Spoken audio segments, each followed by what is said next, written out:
Hello दोस्तों।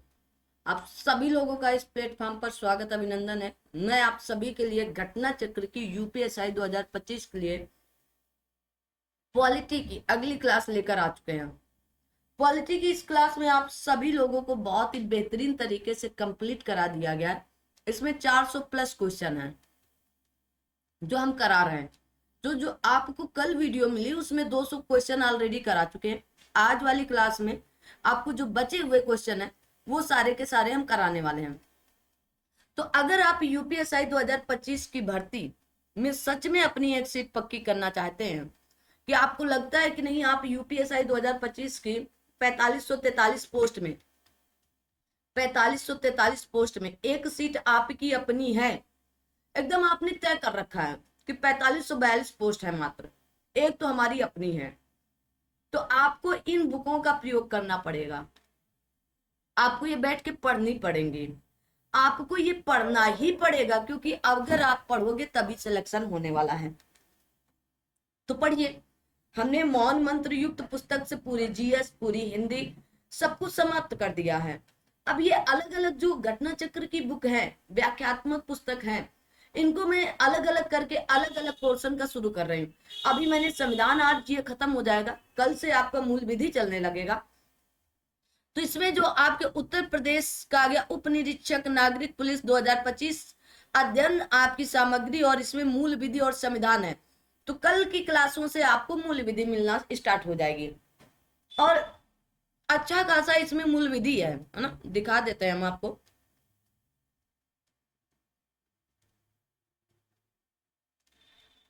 ये वाला चैप्टर जो है वो हमने समाप्त कर दिया है, दोनों, है ना। भारतीय दंड विधान तथा भारतीय न्याय संहिता एक साथ, दंड प्रक्रिया संहिता तथा भारतीय नागरिक सुरक्षा संहिता एक साथ, अलग अलग दो वीडियो चले गए हैं। नहीं देखा है तो जाकर पहले देखेंगे। मूल विधि की आपकी प्लेलिस्ट भी बनी है। कल से आने वाली जो भी क्लासें होंगी वो मूल विधि से आपके महिलाओं, बच्चों एवं अनुसूचित जाति के सदस्यों आदि को आपके संरक्षण देने संबंधी विधिक प्रावधान होंगे। तो भाई कमर कस लो। अगर 2025 में एसआई बनना है, दरोगा बनना है, 2025 का एसआई का एग्जाम पास करना है 25 का, तो कमर कस लो। एग्जाम डेट आपके नवंबर के मिड में अनाउंसमेंट हो जाएगी। नवंबर के मिड की बात कर रहे हैं हम।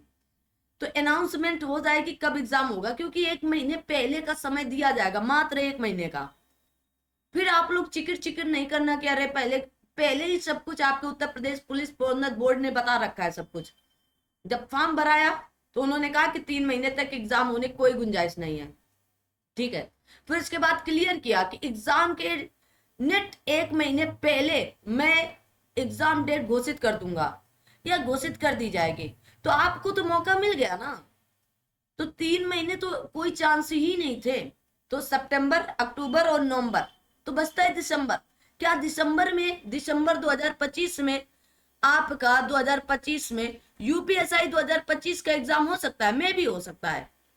आपको तो यही सोचकर पढ़ना ही है कि 10 दिसंबर के बाद कभी भी एग्जाम डेट हो सकती है। अगर नवंबर में अनाउंसमेंट हुआ तो आपके दिसंबर से एग्जाम शुरू हो जाएगा, ठीक है। इसके बाद हम आपको मूल विधि के बाद आपको सामान्य हिंदी भी पढ़ाएंगे। यहाँ पर आपके संविधान के बाद बाकी चीजें भी पढ़ाई जाएंगी, जो सामान्य ज्ञान की भी एक पुस्तक अलग से है, जिसमें आपका साइंस भी है, इतिहास भी है, सब कुछ पढ़ाएंगे। तो घबराना किस बात का।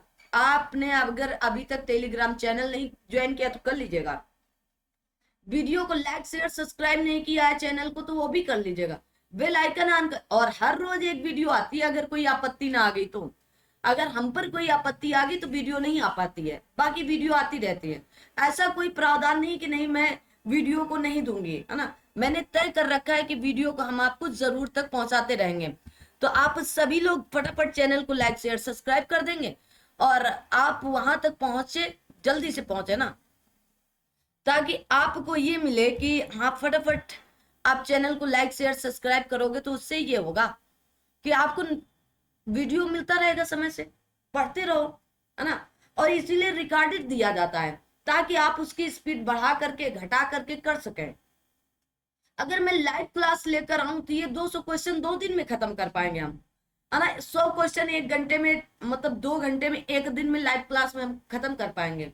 बहुत होते हैं 100 क्वेश्चन, लेकिन हम 200 क्वेश्चन आपको 2 घंटे में पूरा, और 2 घंटे नहीं होते हैं, उससे पहले ही देने का प्रयास करते हैं, ताकि आप लोग चीजों को समझ सके, अपने पास रख सके, अपने अकॉर्डिंग पढ़ाई कर सके, जब मन करे तब वीडियो देख लें।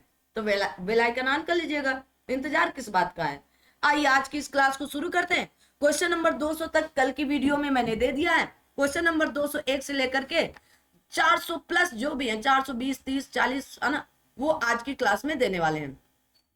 तो सभी लोग सेशन को लाइक शेयर सब्सक्राइब कर दें। शुरू करने से पहले फिर शुरू करते हैं हम लोग धीरे धीरे करके ना, और समय व्यतीत नहीं करिएगा, इधर उधर की समय आप व्यतीत करें नहीं, फिर देखते हैं, देखिएगा सुनिएगा नहीं, सीधा आइए और करते चलिएगा।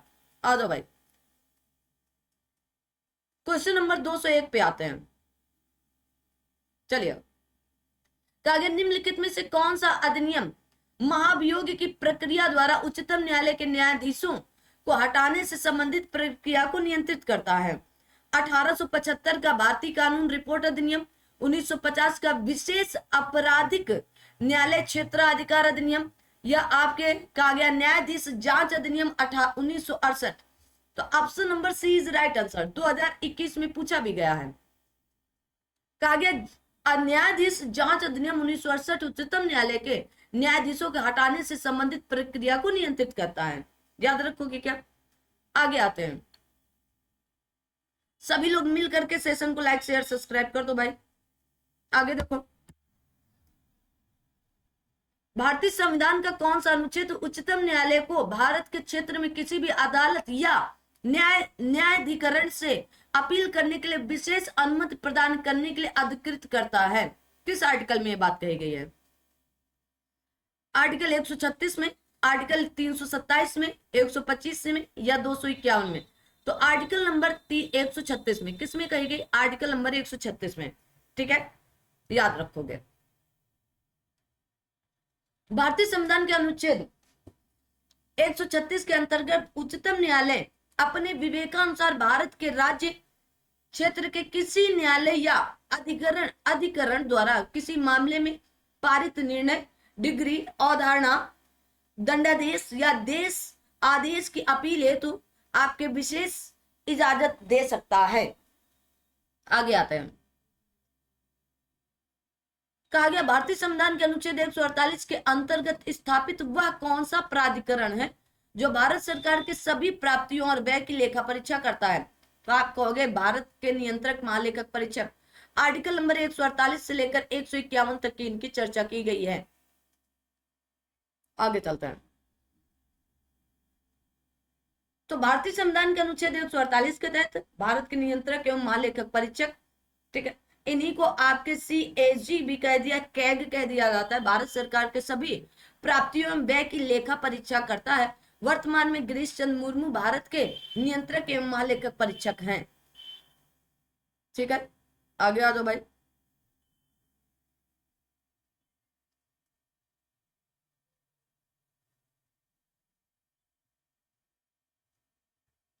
कहा गया किस संवैधानिक पदाधिकारी को सार्वजनिक कोष पब्लिक पर्स का संरक्षक कहा जाता है? तो भारत के नियंत्रक एवं महालेखक परीक्षक को कहा जाता है। किसको? भारत के नियंत्रक एवं महालेखक परीक्षक को कहा जाता है। ठीक है, आगे देखते हैं, सार्वजनिक कोष का संरक्षक भारत के नियंत्रक एवं महालेखक परीक्षक को कहा जाता है। इनकी नियुक्ति भारतीय संविधान के अनुच्छेद 148 के तहत राष्ट्रपति द्वारा की जाती है। आगे देखते हैं, किसके सुझाव पर राष्ट्रपति किसी राज्य के राज्यपाल को नियुक्त करते हैं? एक अधिशासी मंडल जिसमें मुख्य न्यायाधीश, मुख्य चुनाव आयुक्त और भारत के उपराष्ट्रपति शामिल होते हैं। तो आप कहोगे राज्य के मुख्यमंत्री या उपराष्ट्रपति या फिर प्रधानमंत्री। तो आप कहेंगे प्रधानमंत्री के सलाह पर। किसकी सलाह पर? प्रधानमंत्री की सलाह पर। याद रखना है, संविधान के अनुच्छेद 155 के अनुसार राज्यपाल की नियुक्ति राष्ट्रपति के द्वारा प्रत्यक्ष रूप से की जाएगी, किंतु वास्तव में राज्यपाल की नियुक्ति राष्ट्रपति के द्वारा मंत्रिपरिषद, जिसका प्रधान प्रधानमंत्री होता है, उसकी सिफारिश पर की जाती है। Option number D is right answer. आगे देखते हैं, किसे यह निर्देश देने का अधिकार है कि संसद का एक अधिनियम किसी राज्य में अनुसूचित क्षेत्र पर लागू नहीं होता है या निर्दिष्ट संशोधनों और अपवादों के साथ लागू होता है? राज्य के राज्यपाल, या फिर राज्य के उच्च न्यायालय के मुख्य न्यायाधीश, या फिर आप कहोगे राज्य के मुख्य न्यायाधीश, राज्य के मुख्यमंत्री, या फिर आपके केंद्रीय केंद्रीय गृह मंत्री। तो किसके द्वारा ये बात कही जाती है? तो राज्य के राज्यपाल के द्वारा ये बात कही जाती है। ठीक है, किसी राज्य के राज्यपाल को निर्देश देने का अधिकार है कि संसद का एक अधिनियम किसी राज्य में अनुसूचित क्षेत्र पर लागू नहीं होता है अथवा निर्दिष्ट संशोधनों और अपवादों के साथ लागू होता है। ओके,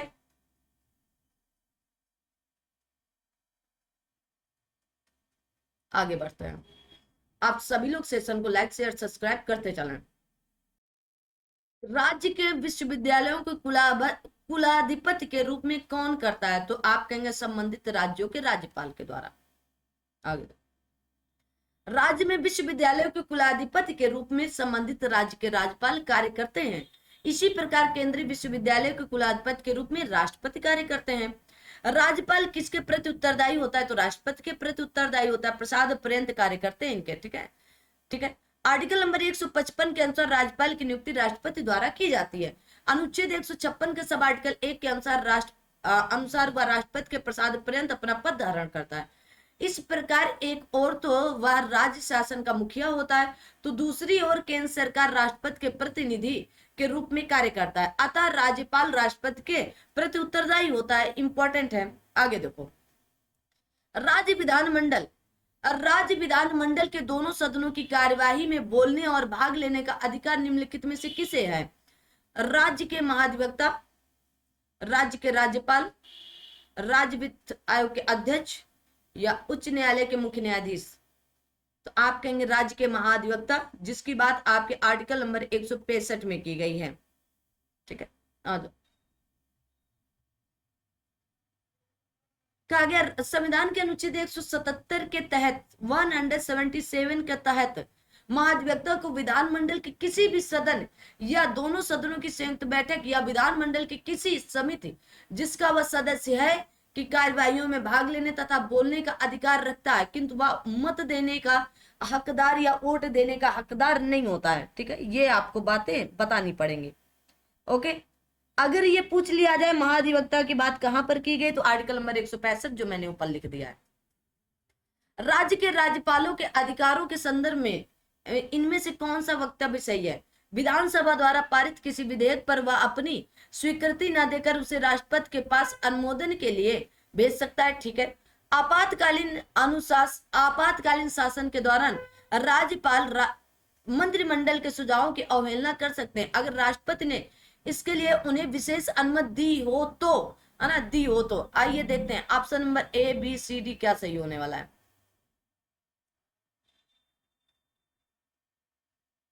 तो क्या बोलोगे?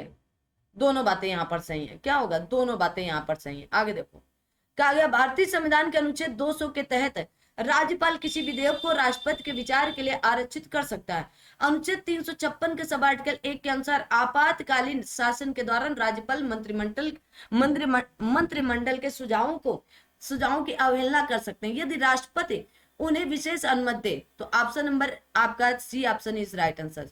भारत में किसी राज्य की राज्यपाल बनने वाली पहली महिला सरोजिनी नायडू जी थी और वो उत्तर प्रदेश की प्रथम महिला बनी थी। ठीक है, कहा गया 15 अगस्त 1947 से लेकर 2 मार्च 1949 तक उत्तर प्रदेश के राज्यपाल के रूप में नियुक्त हुई थी।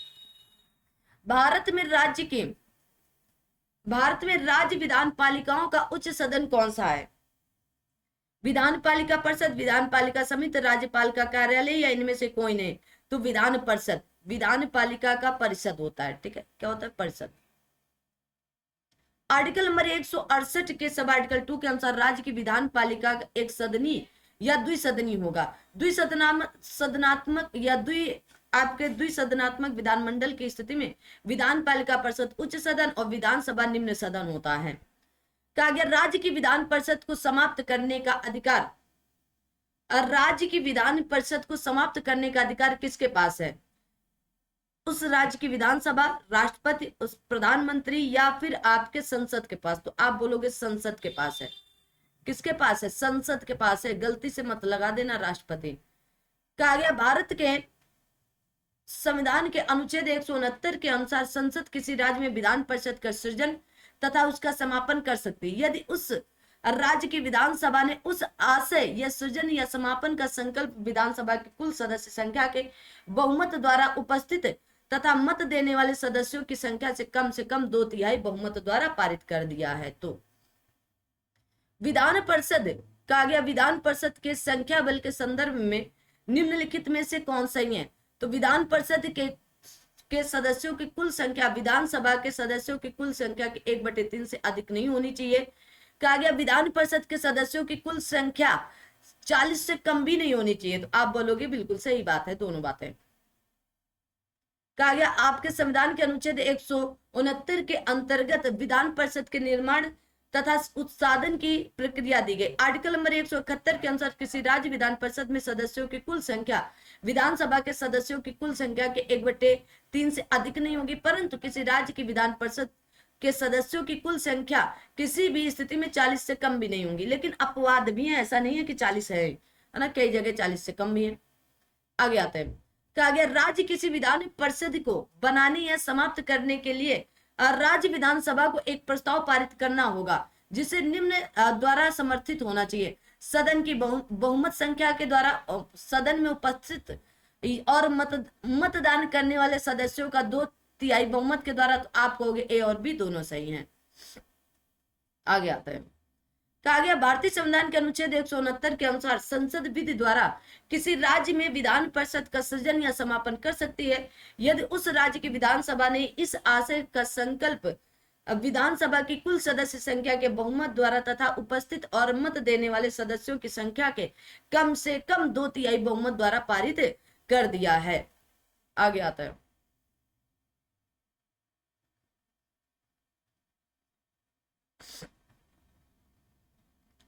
विधानसभा के सदस्यों के लिए न्यूनतम आयु क्या विहित की गई है? तो आप कहोगे 25 वर्ष।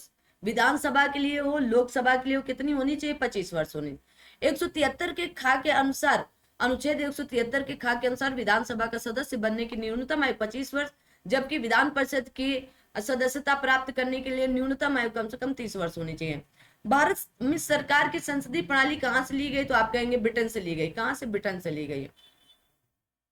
ठीक है, आगे आता है। भारतीय संसद के अपर हाउस को किस नाम से जाना जाता है? राज्यसभा। लोअर हाउस पूछ लिया जाए तो लोकसभा। ठीक है, कहा गया भारतीय संसद के अपर हाउस को राज्यसभा के नाम से जाना जाता है। अनुच्छेद 79 के अनुसार संघ के लिए एक संसद होगी जो राष्ट्रपति, राज्यसभा, लोकसभा से मिलकर बनेगी, जिसमें राज्यसभा को उच्च सदन, लोकसभा को निम्न सदन या लोअर सदन कहते हैं। राज्यसभा के सदस्यों की न्यूनतम आयु 30 वर्ष होनी चाहिए। कितनी? जितनी विधान परिषद के लिए उतनी आपके राज्यसभा के लिए भी। कहा गया भारतीय संविधान के अनुच्छेद 84 खा के तहत राज्यसभा की सदस्यता के लिए न्यूनतम आयु 25 वर्ष और लोकसभा की सदस्यता के लिए राज्यसभा के लिए 30 वर्ष और लोकसभा के लिए 25 वर्ष। राज्यसभा के लिए मनोनीत सदस्यों के संदर्भ में निम्नलिखित में से कौन सा वक्तव्य सही है? भारत के राष्ट्रपति के चुनाव में उन्हें मत देने का अधिकार नहीं है। तो ठीक है, बिल्कुल सही बात है, ये उन्हें मत देने का अधिकार नहीं है। ठीक है, आगे आता है। कहा गया भारत के उपराष्ट्रपति के चुनाव में उन्हें मत देने का अधिकार है। तो दोनों बातें सही हैं। भारत के राष्ट्रपति के लिए क्यों नहीं है? क्योंकि वो राष्ट्रपति खुद उन्हें चुनते हैं, मनोनीत करते हैं, और उपराष्ट्रपति उन्हें चुनते नहीं है, इसलिए वो उन्हें अधिकार, चुनाव में उन्हें अधिकार दिया जाता है, मत देने का अधिकार होता है। ठीक है, आगे आता है। मंत्रिपरिषद सामूहिक रूप से किसके प्रति उत्तरदायी होती? तो लोकसभा के प्रति उत्तरदायी होती है। बात कई बार आ चुकी है, कई बार ये प्रश्न आ चुका है। तो 75 के सब आर्टिकल 3 के अनुसार मंत्रिपरिषद सामूहिक रूप से लोकसभा के प्रति उत्तरदायी है। अनुच्छेद 75 के सब आर्टिकल 1 के का के तहत मंत्रियों की नियुक्ति प्रधानमंत्री के परामर्श पर राष्ट्रपति द्वारा की जाती है। मंत्री व्यक्तिगत रूप से राष्ट्रपति के प्रति उत्तरदायी होगा। संसद में शामिल है लोकसभा, राज्यसभा और राष्ट्रपति शामिल होते हैं। ठीक है, आ दो भाई। कागज संसद के दोनों सदनों की संयुक्त बैठक के संबंध में निम्नलिखित। तो संसद की संयुक्त बैठक को राष्ट्रपति द्वारा बुलाया जाता है। ठीक है, संसद की संयुक्त बैठक के अध्यक्ष लोकसभा स्पीकर करते हैं। तो दोनों बातें सही हैं। तो आप कहेंगे जहां पर B option is right answer, क्योंकि यहाँ पर दोनों बातें सही हैं। आगे आते हैं। आर्टिकल नंबर 108 में दोनों सदनों में के संयुक्त बैठक का उपबंध राष्ट्रपति करते हैं और संसद की संयुक्त बैठक को राष्ट्रपति द्वारा बुलाया जाता है। आर्टिकल नंबर 118 के अनुसार संसद की अध्यक्षता कौन करेगा? तो आप कहेंगे लोकसभा स्पीकर करता है, सीधी सी बात है। कि संयुक्त बैठक की अध्यक्षता लोकसभा अध्यक्ष या उसकी अनुपस्थिति में ऐसा पीठासीन होगा जिसका खंड 3 के अधीन बनाई गई प्रक्रिया के नियमों के अनुसार अवधारणा किया जाएगा। तो पी और क्यू दोनों सही है। कहा गया लोकसभा में किसी विधेयक को धन विधेयक के रूप में प्रमाणित करता है तो अध्यक्ष प्रमाणित करता है। कौन? धन विधेयक है कि नहीं, ये लोकसभा अध्यक्ष ही, अंतिम निर्णय उसी का होता है। ठीक है। आर्टिकल नंबर 110 के सब आर्टिकल 3 और आर्टिकल नंबर 110 के सब आर्टिकल 4 के तहत लोकसभा में किसी विधेयक को धन विधेयक के रूप में प्रमाणित करने का अधिकार लोकसभा अध्यक्ष को प्राप्त है तथा इस संदर्भ में उसका विनिश्चय अंतिम, मतलब उसी का निर्णय अंतिम निर्णय होता है। स्वतंत्र भारत की लोकसभा का पहला अध्यक्ष कौन था? जेबी मौलंकर या गणेश वासुदेव मौलंकर जी थे। 15 मई 1952 से लेकर 27 फरवरी 1956 के मध्य रहे। ठीक है। लोकसभा के निर्वाचित सदस्यों की अधिकतम संख्या 550 हो सकती है। आगे बढ़ते हैं।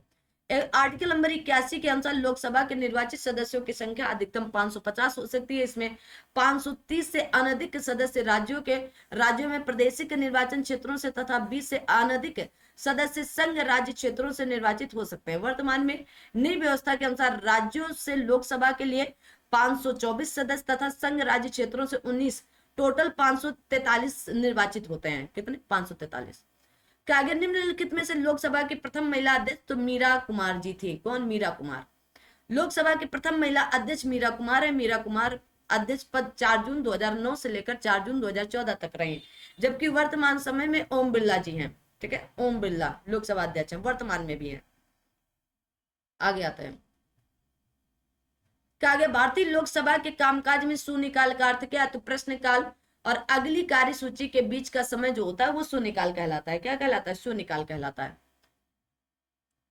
चलो ठीक है, देख लेते हैं। भारतीय लोकसभा में शून्यकाल संसदीय कामकाज के अंतर्गत प्रश्नकाल के ठीक बाद का समय होता है। दोपहर 12 बजे प्रारंभ होने के कारण इसे शून्यकाल कहा जाता है। शून्यकाल नाम 1960 और 70 के दशक के प्रारंभिक वर्षों में समाचार पत्रों में उस समय दिया गया जब बिना पूर्व सूचना के संसद में अविलंबनीय लोक महत्व के विषय उठाने की प्रथा विकसित हुई। वर्ष 2014 में राज्यसभा में प्रश्नकाल का समय परिवर्तित कर दोपहर 12 बजे किए जाने के पश्चात अब वहां शून्यकाल प्रश्नकाल से पूर्व होता है।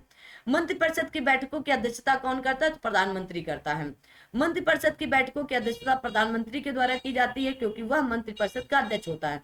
प्रधानमंत्री, भारत का प्रधानमंत्री बनने के लिए अपेक्षित न्यूनतम आयु कितनी होनी चाहिए? 25 वर्ष, क्योंकि लोकसभा के सदस्य की जितनी होती उतनी है। भारत का प्रधानमंत्री बनने के लिए संसद के किसी सदन का सदस्य होना ना होने की स्थिति में 6 माह के भीतर होना आवश्यक है। अनुच्छेद 84 ख के अनुसार लोकसभा की सदस्यता के लिए न्यूनतम आयु 25 वर्ष और राज्यसभा की सदस्यता के लिए न्यूनतम आयु 30 वर्ष। अतः भारत का प्रधानमंत्री बनने के लिए अपेक्षित न्यूनतम आयु 25 वर्ष कम से कम होनी चाहिए। भारत में अवशिष्ट शक्तियां निहित है तो आप कहेंगे केंद्रीय सरकार या संसद में निहित होती है। ठीक है, आगे देखो।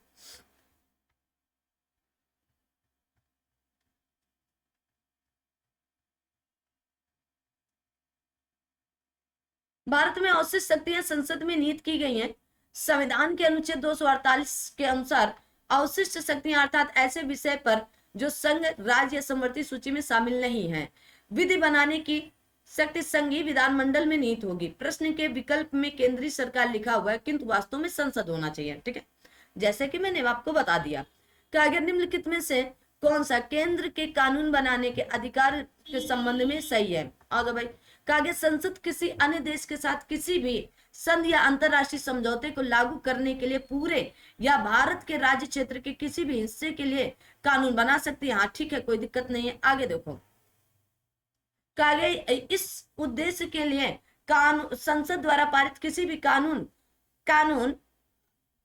को राज्य सूची में उल्लिखित विषय से संबंधित होने के आधार पर अवैध नहीं ठहराया जा सकता। ठीक है, तो दोनों बातें सही। तो आप कहेंगे option number D is the right answer. ठीक है, आगे देखो।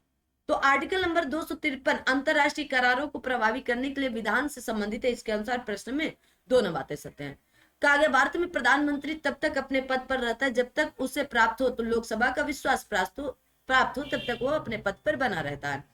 ठीक है, तो आप बाकी आप जान रहे हैं। वह प्रधानमंत्री कौन था जिसे संसद ने मतदान द्वारा पदस्थ कर दिया गया? तो बीपी सिंह थे। कौन थे? बीपी सिंह थे। वेरी इंपॉर्टेंट है, संसद ने मतदान द्वारा आपके अपदस्थ कर दिया था। आगे आ जाओ। कहा गया राज्यपाल को पद कि शपथ किसके द्वारा दिलाई जाती, तो उच्च न्यायालय हाई कोर्ट के मुख्य न्यायाधीश के द्वारा। ठीक है। आर्टिकल नंबर 159 के तहत राज्यपाल को उच्च न्यायालय के मुख्य न्यायाधीश अथवा उसकी अनुपस्थिति में उच्च न्यायालय के वरिष्ठतम न्यायाधीश के द्वारा शपथ दिलाई जाती है। राज्य विधानसभा तथा लोकसभा में महिलाओं के लिए आरक्षण बिल में कितने आरक्षण की बात कही गई, तो आप कहेंगे 33% आरक्षण की बात। कितनी? 33%। कहा गया राज्य विधानसभा तथा लोकसभा में महिलाओं के लिए आरक्षण बिल में 33% आरक्षण की बात कही गई। यह बिल 30 सितंबर 2023 को संसद, लोकसभा तथा राज्यसभा द्वारा पारित किया जा चुका है। निम्नलिखित में से स्वतंत्र भारत का वह सबसे पहला राज्य कौन सा जो केवल भाषाई आधार पर बना था, तो आप कहोगे आंध्र प्रदेश है। कौन सा है? आंध्र प्रदेश है। तो 1 अक्टूबर 1953 को भाषाई आधार पर कागज सर्वप्रथम भाषाई आधार पर बनाया गया राज्य आंध्र प्रदेश है। राज्यों को भाषाई आधार पर कब पुनर्गठित किया गया, तो 1956 में। कब? 1956 में। आ दो भाई।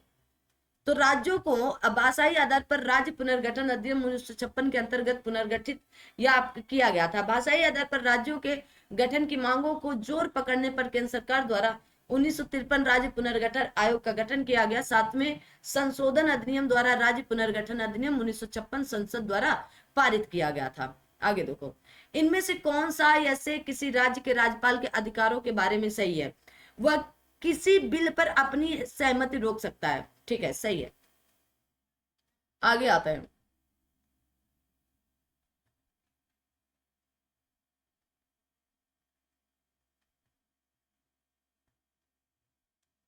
अपने से कैसे छोटा होगा। आगे, वह किसी भी अप्रत्याशित व्यय को पूरा करने के लिए राज्य की आकस्मिकता निधि में से अग्रिम दे सकता है। तो दोनों बातें यहाँ पर सही होंगी, ए और बी दोनों बातें सही हैं। ठीक। संविधान के अनुच्छेद 200 के अनुसार राज्य विधानमंडल द्वारा पारित विधेयक राज्यपाल के समक्ष प्रस्तुत किए जाने पर राज्यपाल उसे अनुमति दे सकता है या रोक सकता है या राष्ट्रपति विचार के लिए आरक्षित रख सकता है। यह राज्यपाल की विवेकाधीन शक्ति है। अनुच्छेद 205 या 206 के अनुसार राज्यपाल किसी भी अप्रत्याशित व्यय को पूरा करने के लिए राज्य की आकस्मिकता या आकस्मिक निधि से अग्रिम धन निकालने की अनुमति भी दे सकता है। पी और क्यू दोनों सही है। आगे आते हैं, राज्य विधायिका द्वारा पारित कुछ प्रकार के विधेयकों को भारत के राष्ट्रपति के विचार से आरक्षित करने का अधिकार किसके पास है? राज्य के राज्यपाल के पास होगा। ठीक है। तो आर्टिकल नंबर 200 में यह बात कही गई। 201 के अनुसार राष्ट्रपति घोषित करेगा कि वह आरक्षित विधेयक पर अनुमति दे या रोक ले। ये भी याद रखना है आपको। आगे देखो, कहा गया भारतीय संविधान के निम्नलिखित में से कौन सा अनुच्छेद राज्य विधायिका के वार्षिक वित्तीय विवरण से संबंधित है? तो आप कहेंगे आर्टिकल नंबर 202 के तहत। किसके तहत? 202 के तहत। 202 के अनुसार राज्यपाल प्रत्येक वित्तीय वर्ष के संबंध में राज्य के विधानमंडल के सदन या सदनों के समक्ष उस राज्य के उस वर्ष के लिए आपके प्रकलित प्राप्तियों और व्यय का विवरण रखवाएगा, जिसे वार्षिक वित्तीय विवरण कहते हैं, या आम बात बोलचाल की भाषा में इसी को बजट हम लोग कहते थे। क्या? बजट। आगे देखो,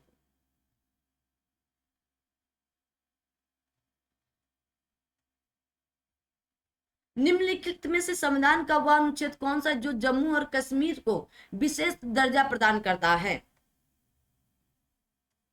आप कहेंगे आर्टिकल नंबर 370 हुआ करता था, लेकिन 2019 में इसे हटा दिया गया, इसलिए वहां स्टार बना है, और कोई बात नहीं है। ठीक है।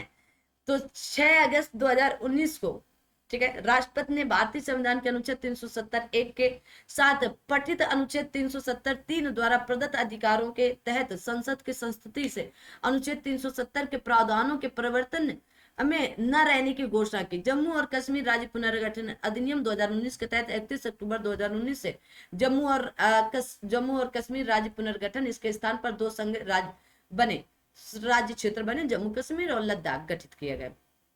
आगे कहा गया राज्य विधानसभा के सदस्यों की अधिकतम निर्धारित संख्या के अधिकतम 500 हो सकती है, न्यूनतम 60 हो सकते हैं।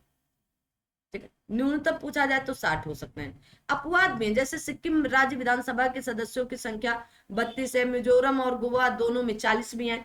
ये नहीं कह रहे हैं कि एकदम एग्जैक्टली इतनी होगी, अपवाद भी हो सकते हैं। ठीक है, आगे देखो, कहा गया भारतीय संविधान के अनुसार संविधान में अधिकतम सदस्यों की संख्या 500 और न्यूनतम सदस्यों की संख्या 60 हो सकती है। 2021 में शायद ये आया था। ठीक है, अपवाद के तौर पर बताया भी गया, जैसे गोवा अपवाद है ना, मिजोरम, सिक्किम, पुदुचेरी है ना, अपवाद है ये सब। ठीक है, आगे आते हैं। कहा गया किस राज्य विधानसभा चुनाव में पहली बार आदर्श आचार संहिता लागू हुई थी तो केरल में। कहां पर लागू हुई थी? केरल में। ठीक है, आगे जाओ। ये भी मैंने डिटेल में तो पढ़ाई दिया है, तो अब बहुत ज्यादा डिटेल में अगर जाएंगे तो आप सभी लोग जानते हैं कि लंबी लंबी क्लासें तो फिर बननी ही बननी है।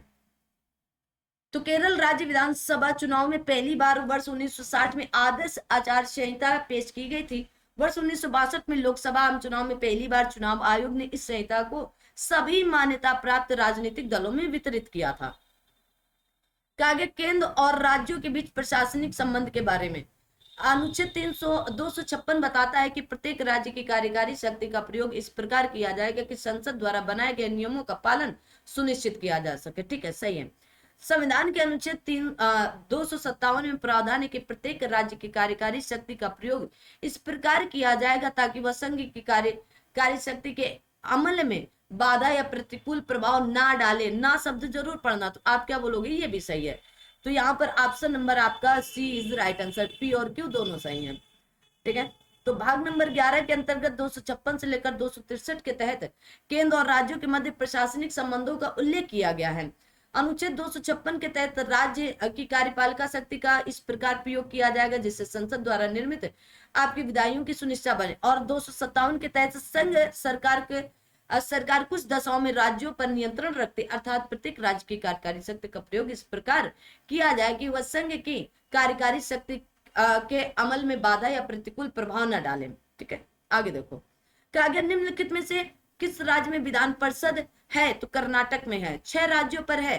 कितने राज्यों में? 6। तो आधा तेल यूपी में बिका, या तो ये याद कर लो या फिर आप सीधा सीधा राज्य याद कर लो। वर्तमान में 6 राज्यों में विधान परिषद है। कर्नाटक, आंध्र प्रदेश, तेलंगाना, महाराष्ट्र, उत्तर प्रदेश, बिहार। ठीक है, और आपके हो गया ना। ठीक है, और विधान परिषद एक स्थायी सदन है, या अर्थात यह कभी भंग नहीं होती है। इसके सदस्यों का कार्यकाल 6 वर्ष होता है तथा प्रत्येक 2 वर्ष बाद 1/3 सदस्य अपना कार्यकाल पूरा करके सेवानिवृत्ति हो जाते हैं। आर्टिकल नंबर 172 में यह बात बताई भी गई है। आगे आते हैं। कहा गया राज्य के राज्यपाल विधान परिषद में कुछ ऐसे सदस्यों को नियुक्त कर सकते हैं जिन्हें कुछ विशेष क्षेत्रों में विशेष ज्ञान अथवा व्यवहारिक अनुभव प्राप्त हो। जैसे क्या?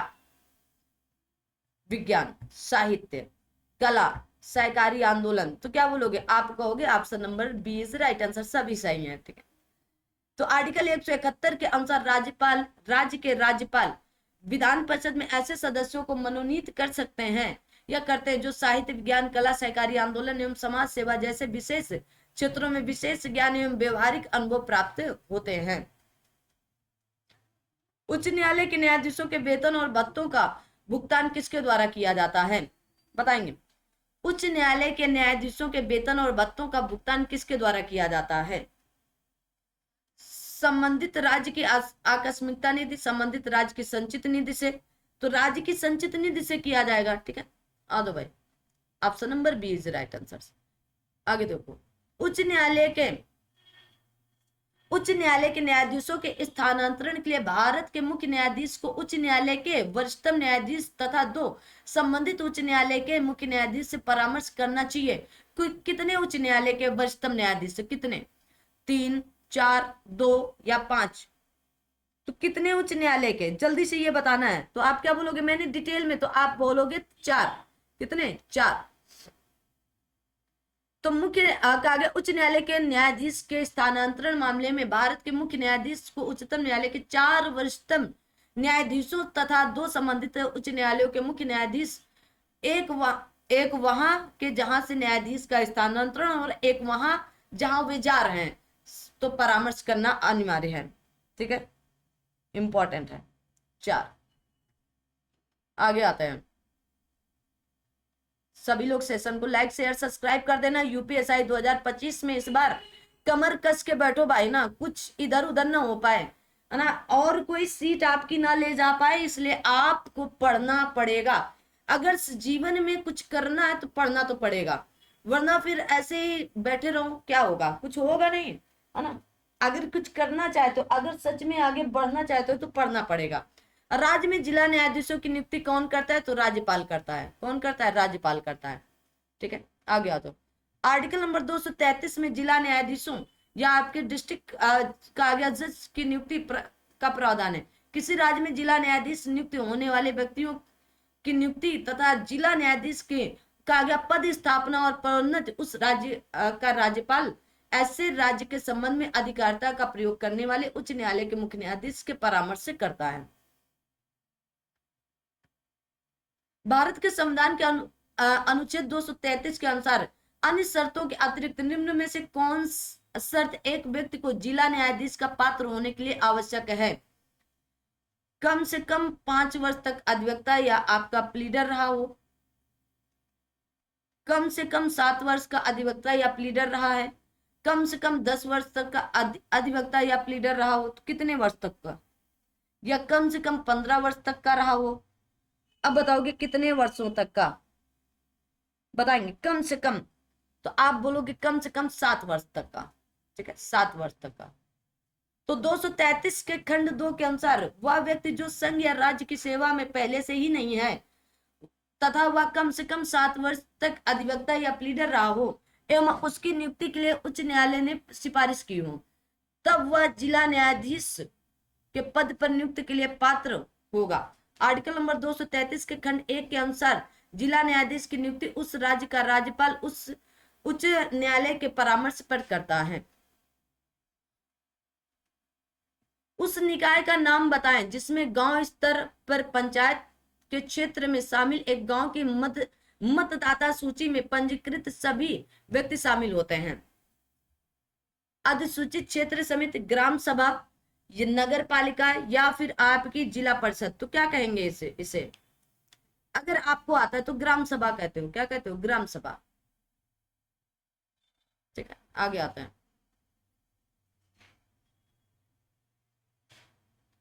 कहा गया उस राज्य का गठन, उस राज्य वित्त आयोग का गठन कौन करता है? तो राज्य के राज्यपाल करते हैं। बस इतनी सी बात। वित्त आयोग कहां पर? 243 के आई में है। कहां पर? 243 के आई में, आर्टिकल नंबर 243 के आई में। कहा गया पंचायतों द्वारा खातों के रख रखाव और ऐसे खातों की लेखा परीक्षा या ऑडिटिंग के संबंध में प्रावधान करने का अधिकार किसे है? भारत के नियंत्रक एवं और महालेखक परीक्षक का, राज्य अधिवक्ता का, बताएंगे? राज्य विधायिका का, संसद का, या राज्य वित्त आयोग का? किसका होगा? किसका होगा? अरे ध्यान से बताओ ना, जल्दी से। तो आप कहोगे यहाँ पर राज्य वित्त आयोग का होगा। क्या? राज्य विधायिका का। किसका? राज्य विधायिका का। ठीक है। तो 243 जे में पंचायतों द्वारा खातों के रख रखाव और खातों की लेखा परीक्षा के प्रावधान के लिए राज्य विधायिका को रखा गया है। किसको? राज्य विधायिका को। निम्नलिखित में से कौन जिले में पंचायतों और नगर पालिकाओं द्वारा तैयार की गई योजनाओं को समेकित करता है? तो जिला योजना समिति। महानगरीय क्षेत्र के लिए योजना और समन्वय के संबंध में महानगर योजना समिति के कार्यों के संबंध में कानून द्वारा प्रावधान करेगा तो राज्य विधानमंडल करता है। कौन करता है? राज्य विधानमंडल करता है। आर्टिकल नंबर 243 ZE के अनुसार महानगरीय क्षेत्र के लिए योजना और समन्वय के संबंध में महानगर योजना समिति के कार्यों के संबंध में कानून द्वारा प्रावधान करने का अधिकार राज्य विधानमंडल के पास होता है। आ जाओ भाई, आगे आते हैं।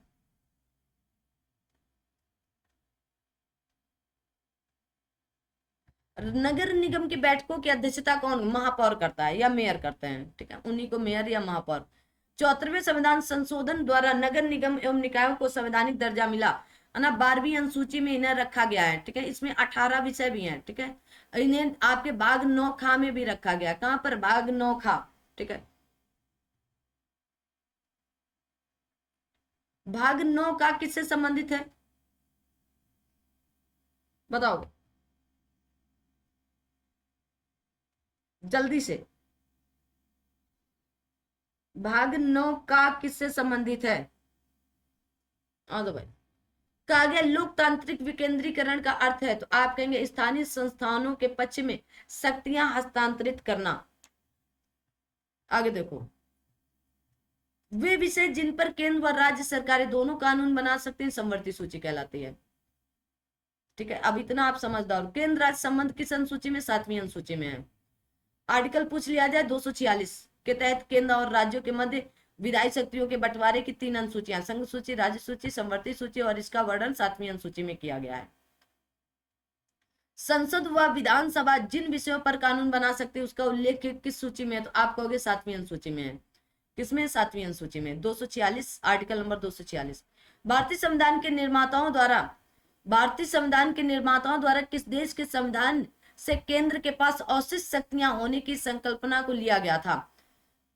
संयुक्त राज्य अमेरिका, ऑस्ट्रेलिया, कनाडा, या फिर आप क्या बोलोगे यूनाइटेड किंगडम। तो कहां से लिया गया था? तो आप बोलोगे कनाडा से। आगे आता है, आगे राज्य के विधि निर्माण अधिकारी के अधिकारों के संदर्भ में निम्नलिखित कौन से सही है? संसद राज्य सूची के विषय पर कानून बना सकती है अगर 2 या अधिक राज्यों के विधानमंडल इस निष्कर्ष पर पहुंचे कि संसद विधि पूर्वक उन राज्यों से संबंधित राज्य सूची के विषयों पर कानून बना सकती है। बिल्कुल सही बात है, कोई दिक्कत नहीं है। कहा गया संसद द्वारा पारित कोई भी अधिनियम ऐसे राज्यों तथा अन्य कोई भी राज्य जो इस प्रकार के संकल्प पारित करता है पर लागू होगा। ठीक है, संसद के पास ऐसे, कहा गया, ऐसे अधिनियमों को संशोधित अथवा निरस्त करने का अधिकार भी होता है। तो आप कहोगे बिल्कुल होता है, तीनों बातें सही है। यहाँ पर आर्टिकल नंबर 352 के अनुसार ये बातें कही गई हैं। ठीक है, आ दो भाई,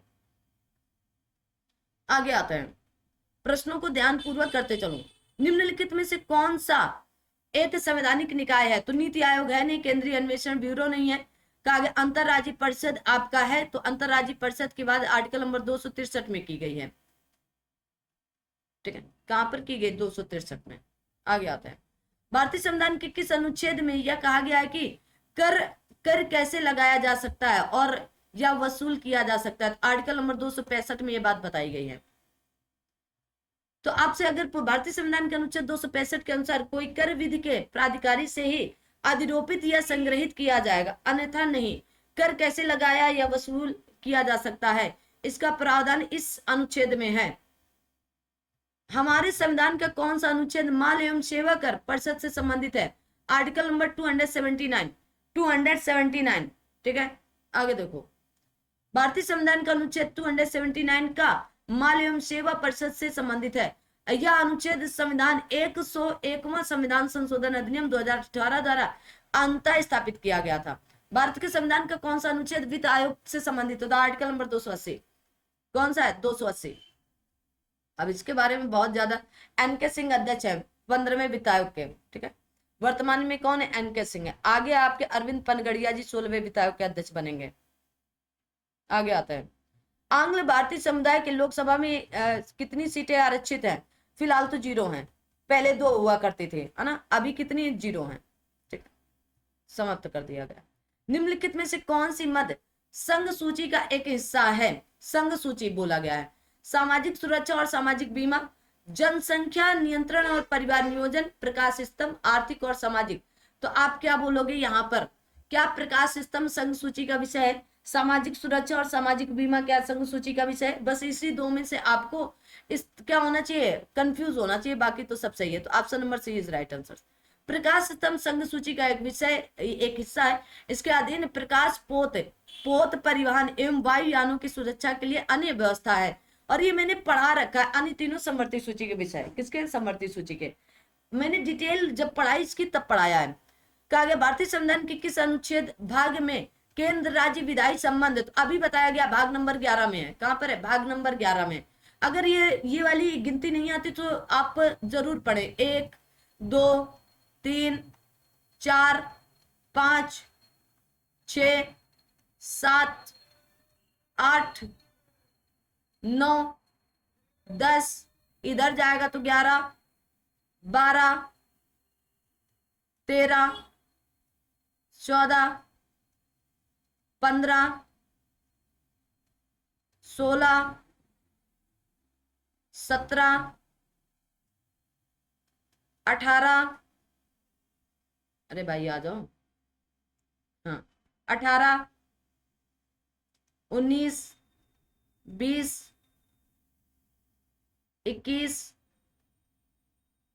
22, बस 22 भाग है। तो इन्हें आप पढ़ लीजिएगा ना। तो 22 भाग है, इसलिए मैंने 22 तक बताया। बाकी आप इसी तरह देखो, जो 1 2 से लेकर शुरू होता है बस वही है। है ना, फिर आपको उसी तरह आगे बढ़ते चलना है, ठीक है। तो 22 तक है, तो 22 ऐसे रोमन अंक के लिखे जाते हैं। तो भाग नंबर 11 के अध्याय 1 में केंद्र राज्य विधायी संबंध अनुच्छेद 245 से 55 के मध्य से निरूपित किए गए हैं, और साथ ही विभिन्न विधायी विषयों को संविधान की 7वीं अनुसूची में 3 विषय, संघ सूची में 97, वर्तमान में 98, राज्य सूची में 66, वर्तमान में 59 है, समवर्ती सूची 47, वर्तमान में 52 है। कितने? 52 है। आगे आता है, आगे केंद्र और राज्यों के बीच विधायी विषयों के वितरण के समय या बारे में निम्न में से कौन सा सही है? तो संघ सूची में दिए गए विषयों पर केवल केंद्रीय सरकार ही कानून बना सकती है। बिल्कुल राइट बात है। आगे आते हैं, आगे आ जाते हैं भाई। चलो, आप सभी लोग सेशन को लाइक शेयर सब्सक्राइब करते चलो। आगे राज्य सूची में दिए गए विषयों पर संघ और राज्य सूची, राज्य सरकार दोनों कानून बना सकती, ऐसा नहीं है, ठीक है। राज्य सूची के विषय में राज्य ही बना सकती है। ज्यादा समस्या होगी तो संसद बना सकती है, ठीक है, लेकिन राज्य सूची में दिए गए विषय केवल राज्य कानून बना सकती है। ओके, आ जाओ भाई। अब 249 देखो, ये आ गया 249 के अंतर्गत, यदि राज्यसभा उपस्थित और मत देने वाले सदस्यों के 2/3 बहुमत से ऐसा प्रस्ताव पारित करे कि राष्ट्रीय हित में राज्य सूची के विषय पर कानून संसद द्वारा कानून बनाना आवश्यक है, तो बना सकती है, ठीक है, ठीक है, याद रखोगे, संसद उस विषय पर कानून बना सकती। इसके अतिरिक्त आर्टिकल नंबर 250 के तहत राष्ट्रीय आपात की स्थिति में भी संसद कानून राज्य सूची के विषय में बना सकती है। 252 के तहत 2 या 2 से अधिक राज्यों के अनुरोध पर भी बना सकती है। 253 के तहत अंतरराष्ट्रीय समझौते के अनुपालन के क्रम पर तथा अनुच्छेद 356 के तहत विधायी शक्तियों के प्रयोग में संसद द्वारा राज्य सूची के विषयों पर कानून बना सकती है। तो अगर राज्य इन चीजों को लागू करेगा तब, ऐसे नहीं है ना कि मुंह उठाकर कहीं भी बना दे। आ जाओ भाई। सरकारी आयोग गठित हुआ था समीक्षा के लिए, तो संघ और राज्यों के मध्य संबंधों के लिए, ठीक है, किसके लिए? संबंधों के लिए। आगे आता है, तो 9 जून 1983 को एक आयोग का गठन किया गया था। कहा गया बी शिवरामन तथा आपके SR सेन इसके अन्य 2 सदस्य थे, और एक तो RS सरकारिया ही थे। आयोग ने जनवरी 1988 में अपनी रिपोर्ट भी सौंपी थी। अगर आप चाहते हो तो क्वेश्चन का आंसर दे पाना, तो डिटेल वाली क्लास, इसकी प्लेलिस्ट भी बनी है, जाकर उसे देखें और समझें, तभी कुछ कर पाओगे, है ना। बैठे बैठे कुछ किसी से होता नहीं है, करना है तो क्लासें देखें। राज्यों के लोकसभा आयोग के अध्यक्ष की नियुक्ति कौन करता है? तो राज्यपाल करेंगे, ठीक है। आगे आ जाते हैं, कहा गया भारतीय संविधान के अनुच्छेद 316 के अनुसार राज्य लोक सेवा आयोग के अध्यक्ष एवं सदस्यों की नियुक्ति राज्यपाल द्वारा की जाती है। पंचायतों के चुनाव कराने हेतु निर्णय किसके द्वारा किया जाता है? राज्य सरकार के द्वारा किया जाता है। और किसके द्वारा किया जाएगा? आगे आता है, पंचायत चुनाव होते हैं प्रत्येक 5 वर्ष में होते हैं। कितने वर्ष में? प्रत्येक 5 वर्ष में होते हैं, ठीक है। 243 अंगा के 1 के अनुसार पंचायतों की अवधि उनके प्रथम अधिवेशन से 5 वर्ष तक की होती है। निम्नांकित में से कौन एक पंचायतों से संबंधित नहीं है? तो आप कहेंगे संविधान संशोधन 74वां नहीं है, क्योंकि ये तो आपके पंचायतों से, नगर निगमों से या नगर निकायों से है। आ दो, वरन नगर पालिकाओं से संबंधित है। अन्य 73वें संविधान संशोधन से। पंचायती राज का उद्देश्य क्या है? तो आप कहोगे लोगों को विकास मूलक प्रशासन में भागीदारी के योग्य बनाना है। आगे बढ़ते हैं, क्योंकि बहुत ज्यादा अगर हम देखो, वही चीज हमने डिटेल में पढ़ा दी है, अब थोड़ा सा आपको समझना पड़ेगा। हर एक की व्याख्या हम नहीं पढ़ सकते ना, जरूरी नहीं है। पंचायती राज व्यवस्था का उद्देश्य आम जनता को विकास मूलक प्रशासन में भागीदारी के योग्य बनाना है। सत्ता के विकेंद्रीकरण का मुख्य उपकरण है। 73वें संविधान संशोधन अधिनियम 1992 के द्वारा पंचायतों को और 74वें संविधान संशोधन अधिनियम 1992 के द्वारा नगर पालिकाओं को संवैधानिक स्वरूप प्रदान किया गया। त्रिस्तरीय तो आप कहेंगे आपके बलवंत राय मेहता जी लेकर आए थे। कब? 1957 में, ठीक है। अशोक मेहता समिति कब आती? 1977 में। अगर पूछ लिया जाए GV के राव समिति कब आती है? 1985 में, ठीक है। LM सिंघवी, अगर पूछ लिया जाए आपसे LM सिंघवी समिति कब आती है? तो याद रखना है 1986 में, ठीक है। आ दो भाई, बाकी मैंने सब बता दिया, ठीक है, ओके। आ दो, अशोक मेहता ने पंचायती राज के लिए किस प्रतिमान की संस्तुति की? तो आप कहेंगे अशोक मेहता जी 2 स्तरीय की बात किए थे। 1977 में इन समिति का गठन होता है। 1978 में अपनी रिपोर्ट प्रस्तुत करते हैं, ठीक है। और त्रिस्तरीय प्रतिमान के स्थान पर द्विस्तरीय प्रतिमान की संस्तुति की थी, ठीक है। इसमें जनपद स्तर पर जिला परिषद तथा 15,000 से लेकर 20,000 जनसंख्या गांवों के समूह मंडल पंचायत के गठन का सुझाव दिया था, ठीक है। आगे आता है, कहा गया पंचायती राज की त्रिस्तरीय, तो ग्राम पंचायत, क्षेत्र पंचायत समिति और जिला पंचायत या जिला परिषद। ओके, आगे देखो, कहा गया भारतीय संविधान के किस संशोधन अधिनियम द्वारा पंचायती राज 73वें संविधान संशोधन के द्वारा 1992 में आपका भाग नंबर 9 जोड़कर को संवैधानिक दर्जा दिया गया, और 74वें में भाग नंबर का जोड़कर नगर पालिका को संवैधानिक, वहां शायद मैंने भाग नंबर 9 खा लिख दिया था, है ना, वो आपके सहकारी समितियों से है, ठीक है।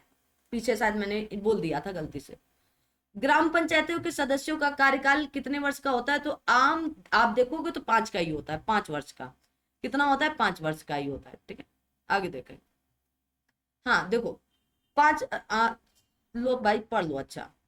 कहा गया ग्राम पंचायत सदस्यों का कार्यकाल 5 वर्ष का होता है, जो कि पंचायत की अवधि पर निर्भर करता है। आर्टिकल नंबर 243 के अनुसार भारत में प्रत्येक पंचायत अपने प्रथम अधिवेशन की तारीख से 5 वर्ष की अवधि तक कार्य करेगी।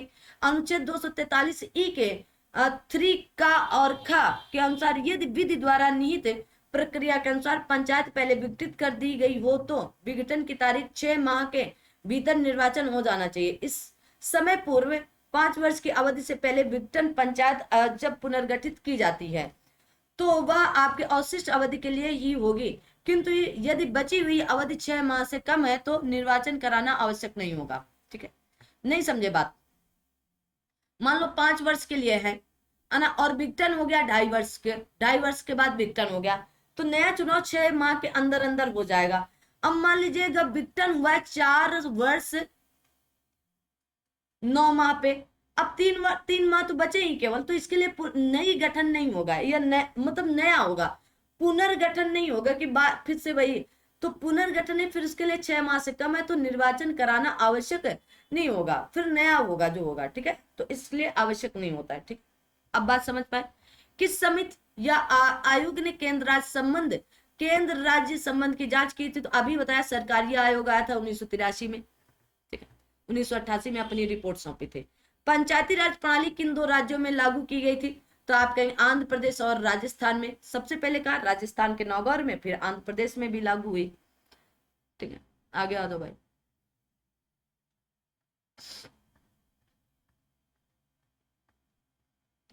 भारत में त्रिस्तरीय पंचायती राज प्रणाली का आरंभ 2 अक्टूबर 1959 को तत्कालीन प्रधानमंत्री पंडित जवाहरलाल नेहरू द्वारा राजस्थान के नागौर से किया गया, जबकि इसके पश्चात आंध्र प्रदेश में नवंबर 1959 में ही इसका आरंभ किया गया। 73वें संविधान संशोधन 1992 के द्वारा 24 अप्रैल 1993 से संवैधानिक दर्जा प्रदान किया गया था, ठीक है। लेकिन जब संवैधानिक दर्जा मिला तब कहां से लागू हुआ ये कमेंट करोगे आप लोग। आ जाओ भाई, राजस्थान का पहला राज्य जिसने पंचायती तो स्थानीय स्वशासन प्रारंभ किया, ठीक है, नागौर जिले से। आ जाओ भाई, राष्ट्रपति कितने साल में वित्त आयोग का गठन करता है, 5 वर्ष में करता है। आर्टिकल नंबर 280 के तहत वित्त आयोग प्रत्येक 5 वर्ष के अंतराल पर एक वित्त आयोग के गठन का प्रावधान करता है। इसका मुख्य कार्य संघ और राज्यों के बीच करों के शुद्ध आपके आगमों के आवंटन के बारे में और राज्यों के बीच वितरण करने की तारीख के संबंध में राष्ट्रपति को सिफारिश प्रस्तुत करता है। आर्टिकल नंबर 280 के सब आर्टिकल 3 ख के अनुसार वित्त आयोग भारत की समेकित नीति या संचित निधि से राज्यों के राजस्व में सहायता अनुदान देने वाले सिद्धांतों की अनुशंसा करता है या अपनी रिपोर्ट राष्ट्रपति को सौंपता है। 2017 में 15वें वित्त आयोग के गठन एनके सिंह की अध्यक्षता में किया गया था। आगे बढ़ते हैं, कहा गया है कि केंद्र निम्नलिखित में से कौन सा कर लगाता, एकत्रित और आपके प्रतिधारित करता है। रेलवे, औषध निर्माण पर उत्पाद शुल्क, आयकर पर अधिभार या आपके मुद्रा शुल्क। अब बताओगे क्या हो सकता है, यहां पर आपका ऑप्शन क्या सही हो सकता है। तो जैसे निगम कर होता, तो निगम कर तो है नहीं, यहाँ पर सीमा शुल्क है, सीमा शुल्क भी नहीं है, ठीक है। आप देखेंगे आयकर पर अधिभार भी है, तो क्या बोलोगे, आयकर पर अधिभार, ठीक है। जो मैंने बताया, केंद्र सरकार कर और अधिभार लगाता और एकत्रित और आपके प्रतिधारित भी करता है। ठीक, आगे आते हैं। कहा गया अंतरराष्ट्रीय करारों को लागू करने के लिए राज्य सूची में दिए गए विषयों पर संसद द्वारा अधिनियम कानून के उदाहरण निम्नलिखित में से कौन से हैं? कहा गया व्यापार संबंधी बौद्धिक संपदा अधिकार और अपहरण विरोधी अधिनियम। अब आप क्या बोलोगे? आप कहेंगे option number A is right answer. ठीक है, दोनों बातें यहां पर सही हैं। आर्टिकल नंबर 253 में अंतरराष्ट्रीय करारों को प्रभावी करने के लिए प्रावधान है। अंतरराष्ट्रीय करारों को लागू करने के लिए राज्य सूची के विषय पर संसद कानून बना सकती है। व्यापार संबंधी बौद्धिक संपदा अधिकार तथा अपहरण विरोधी अधिनियम इसमें शामिल हैं। आगे देखो, कहा गया भारतीय संविधान का निम्नलिखित में से कौन सा अनुच्छेद अखिल भारतीय सेवाओं को सृजित करने का? तो आर्टिकल नंबर 312 है। कौन सा? 312 है। तो भाग 14 और आर्टिकल नंबर 312 अखिल भारतीय सेवाओं को सृजित करने के प्रावधान को आपका निर्दिष्ट करता है। अखिल भारतीय सेवाओं का नियमन अखिल भारतीय सेवा अधिनियम 1951 के अनुसार संविधान के अनुच्छेद 312 के सब आर्टिकल 2 में के तहत भारतीय प्रशासनिक सेवा और भारतीय पुलिस सेवा के नाम से दो अखिल भारतीय सेवाओं का उल्लेख किया गया था। 1966 में भारतीय वन सेवा नामक तीसरी अखिल भारतीय सेवा का गठन किया गया था। याद रखना, अखिल भारतीय सेवाओं का गठन संसद करती है। कौन करती? संसद करती है। भारत में कहा गया वर्तमान में भारत में कितनी अखिल भारतीय सेवाएं? तो 3 है। वर्तमान में कितनी? 3 है। पहले आपकी 2 ही थी। आगे आते, तीनों नाम बता दिया पीछे, बार बार वही चीज नहीं रिपीट कर पाएंगे ना। आगे आता है, अखिल भारतीय सेवाओं के जनक के रूप में किसे जाना जाता है? तो सरदार वल्लभ भाई पटेल जी को जाना जाता है। कहा गया संविधान द्वारा भारत में किस निकाय को योग्यता पद्धति की प्रहरी के रूप में जाना जाता है? केंद्रीय सूचना आयोग, संघ लोक सेवा आयोग, भारतीय निर्वाचन आयोग या फिर आपके भारत का कर्मचारी चयन आयोग? तो संघ लोक सेवा आयोग को जाना जाता है। आर्टिकल नंबर 315 में प्रावधान किया गया है। भारतीय संविधान का अनुच्छेद कहा गया 14 किससे संबंधित? तो न्यायाधिकरण से। किससे? 14 है। ठीक है। आर्टिकल नंबर 323 का लोक सेवाओं और पदों के विवाद को हल करने के लिए न्यायाधिकरण की व्यवस्था करता है। 323 का में सेवा विषयों के अलावा न्यायाधिकरण की व्यवस्था का प्रावधान करता है। संविधान का कौन सा अनुच्छेद उपयुक्त विधायिका, संसद या राज्य विधायिका को भूमि सुधार से संबंधित विवादों के न्याय निर्णयन के लिए एक न्यायाधिकरण स्थापित करने का अधिकार देता है? तो आप कहेंगे आर्टिकल नंबर 323 बी। आगे आते हैं, पीछे बता चुके हैं। चुनाव आयोग किस? तो आर्टिकल नंबर 324 में, 324 से लेकर 329 भाग नंबर 15 में बात कही गई है। निर्वाचन आयुक्तों की संख्या मुख्य निर्वाचन आयुक्त को छोड़कर कौन तय करेगा? तो भारत का राष्ट्रपति तय करता है। कौन? भारत का राष्ट्रपति तय करता है। ठीक है, आगे आते हैं। भारत में कौन सा निकाय संसदीय चुनाव के लिए मतदाता सूची तैयार करता है और समय समय पर इसकी समीक्षा भी करता है? तो क्या बोलोगे? भारत निर्वाचन आयोग करेगा। आर्टिकल नंबर 324 से लेकर 329 तक में निर्वाचन आयोग के संबंध में प्रावधान किया गया। यह एक संवैधानिक संस्था है जिसकी स्थापना 25 जनवरी 1950 को की गई थी। संसद, राज्य विधानमंडल, राष्ट्रपति, उपराष्ट्रपति के पदों के निर्वाचन की जिम्मेदारी निर्वाचन आयोग की होती है। इसके अलावा मतदाता सूचियों को तैयार करवाना, राजनीतिक दलों को मान्यता प्रदान करना आदि इसके प्रमुख कार्य हैं। आगे आ दो भाई।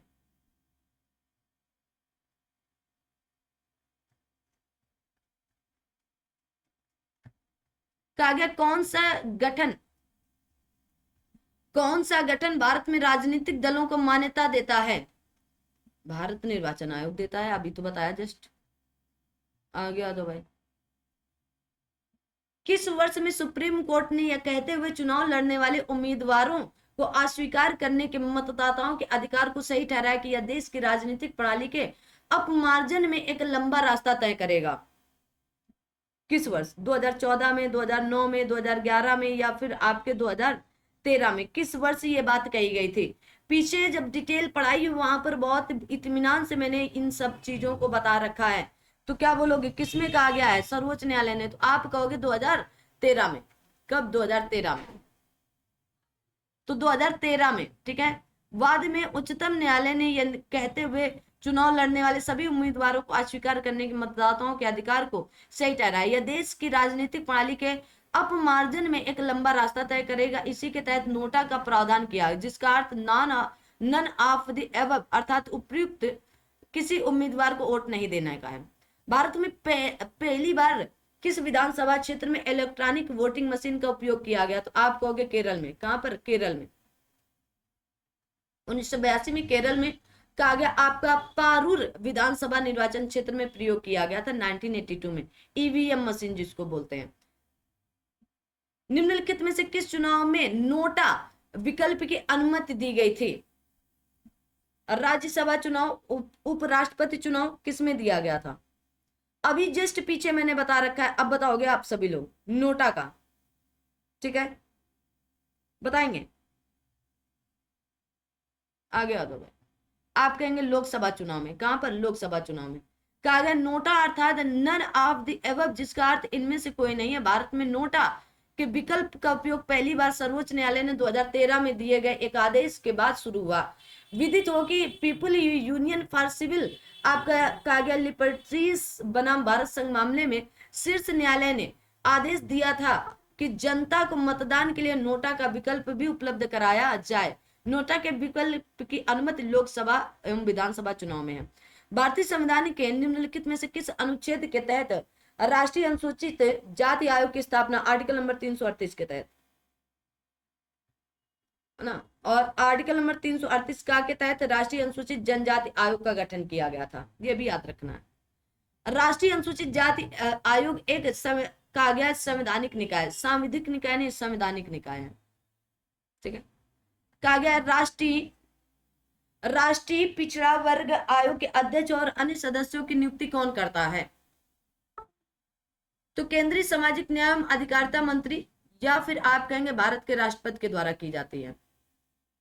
Option number C is right answer यहां लगा, ठीक है। आगे आता है।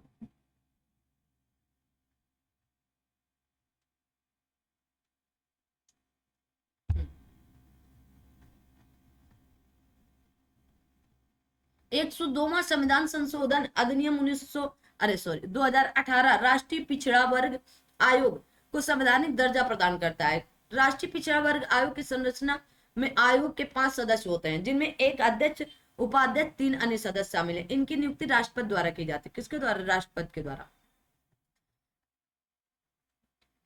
भारत का संविधान ये प्रावधान करता है कि भाषाई अल्पसंख्यक समूहों के बच्चों को शिक्षा के प्राथमिक स्तर पर मातृभाषा में शिक्षा के लिए राज्य पर्याप्त सुविधाएं प्रदान करने का प्रयास करेगा। ये बात किस आर्टिकल में कही गई है?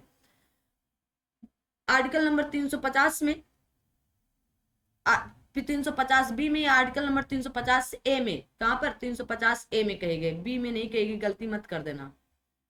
350 ए के तहत भारत का आपका संविधान का यह प्रावधान करता है कि भाषाई अल्पसंख्यक समूहों के बच्चों को शिक्षा के प्राथमिक स्तर पर मातृभाषा में शिक्षा के लिए राज्य पर्याप्त सुविधाएं प्रदान करने का अवसर देता है या प्रयास करता है। आगे आते हैं।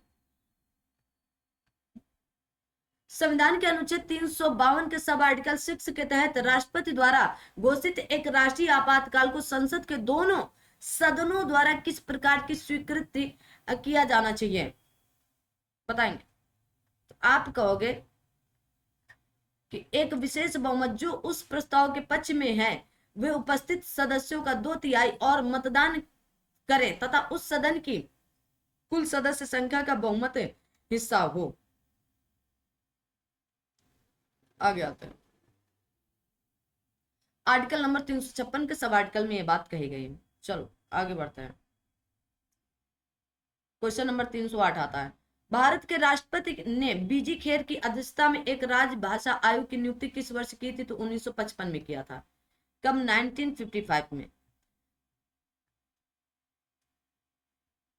भारतीय संविधान का अनुच्छेद निम्नलिखित में से कौन मौलिक अधिकारों पर राष्ट्रीय आपात के प्रभाव का वर्णन करता है?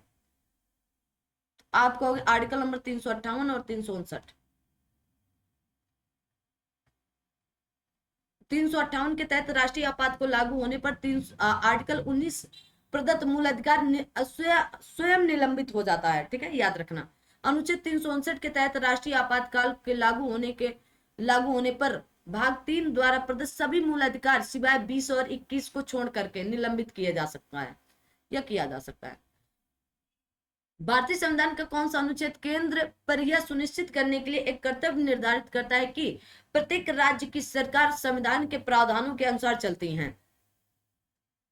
आर्टिकल 359, 356, 358 या फिर 355? तो आर्टिकल नंबर 355। भारत में आपातकाल की प्रथम घोषणा कब की गई? चीनी आक्रमण के समय, पाकिस्तानी आक्रमण के समय। तो चीन और भारत के बीच युद्ध हुआ था 1962 में, तभी किया गया था। भाई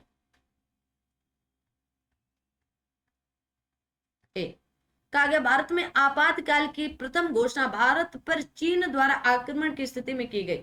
सितंबर 1962 में चीन ने भारत पर आक्रमण किया। 26 अक्टूबर 1962 को अनुच्छेद 352 के अंतर्गत आपके तत्कालिक राष्ट्रपति ने यह घोषणा की कि गंभीर आपात विद्यमान है जिससे बाह्य आक्रमण से भारत की सुरक्षा संकट में है। आपात स्थिति 10 जनवरी 1968 तक चली। वर्ष 1971 में जब पाकिस्तान ने भारत पर आक्रमण किया था तो आपात स्थिति की पुनः घोषणा की गई। यह आपात स्थिति 1977 तक प्रवर्तन में रही है। भारत की संसद द्वारा दल बदल विरोधी कानून किस वर्ष पारित किया गया था? तो 1985 में किया गया था। ठीक है, 10वीं अनुसूची भी जोड़ी गई थी इसके लिए 52वें संविधान संशोधन के द्वारा 1985 में। भारत के नियंत्रक एवं मानक परीक्षक की नियुक्ति कौन करता है? तो राष्ट्रपति करते हैं। आर्टिकल नंबर 148 में इनकी चर्चा की गई और 151 तक इनकी चर्चा चलती रहती है। ठीक है, आ दो। भारत के महान्यायवादी की नियुक्ति कौन करता है? तो राष्ट्रपति करता है, आर्टिकल नंबर 76 में। आगे बढ़ते हैं। अब वही चीज है, अब ज्यादा उसमें आपको घुसना नहीं है। मताधिकार से क्या अभिप्राय? वोट देने का अधिकार है और क्या होगा? खाना खाने का अधिकार थोड़ी ना है, वोट देने का अधिकार है। ठीक है, क्या बोलोगे? वोट देने का अधिकार है। आर्टिकल नंबर का आ गया मताधिकार से आशय है लोकतंत्रात्मक शासन व्यवस्था में वोट देने का अधिकार। भारत में मताधिकार की आयु 21 वर्ष थी, परंतु 61वें संविधान संशोधन अधिनियम के द्वारा आर्टिकल नंबर 356 में संशोधन कर 1988 में और इसे 28 मार्च 1989 से लागू करके 21 वर्ष से घटाकर 18 वर्ष कर दिया गया है। आगे किसी राजनीतिक दल को पंजीकृत दल की स्थिति पाने के लिए कम से कम कितने परसेंट मत पाने चाहिए? तो आपको कम से कम 6% में। कितने? 6% में। संविधान के अनुसार सिविल सेवकों के संबंध में निम्न में से कौन सी बात सही है?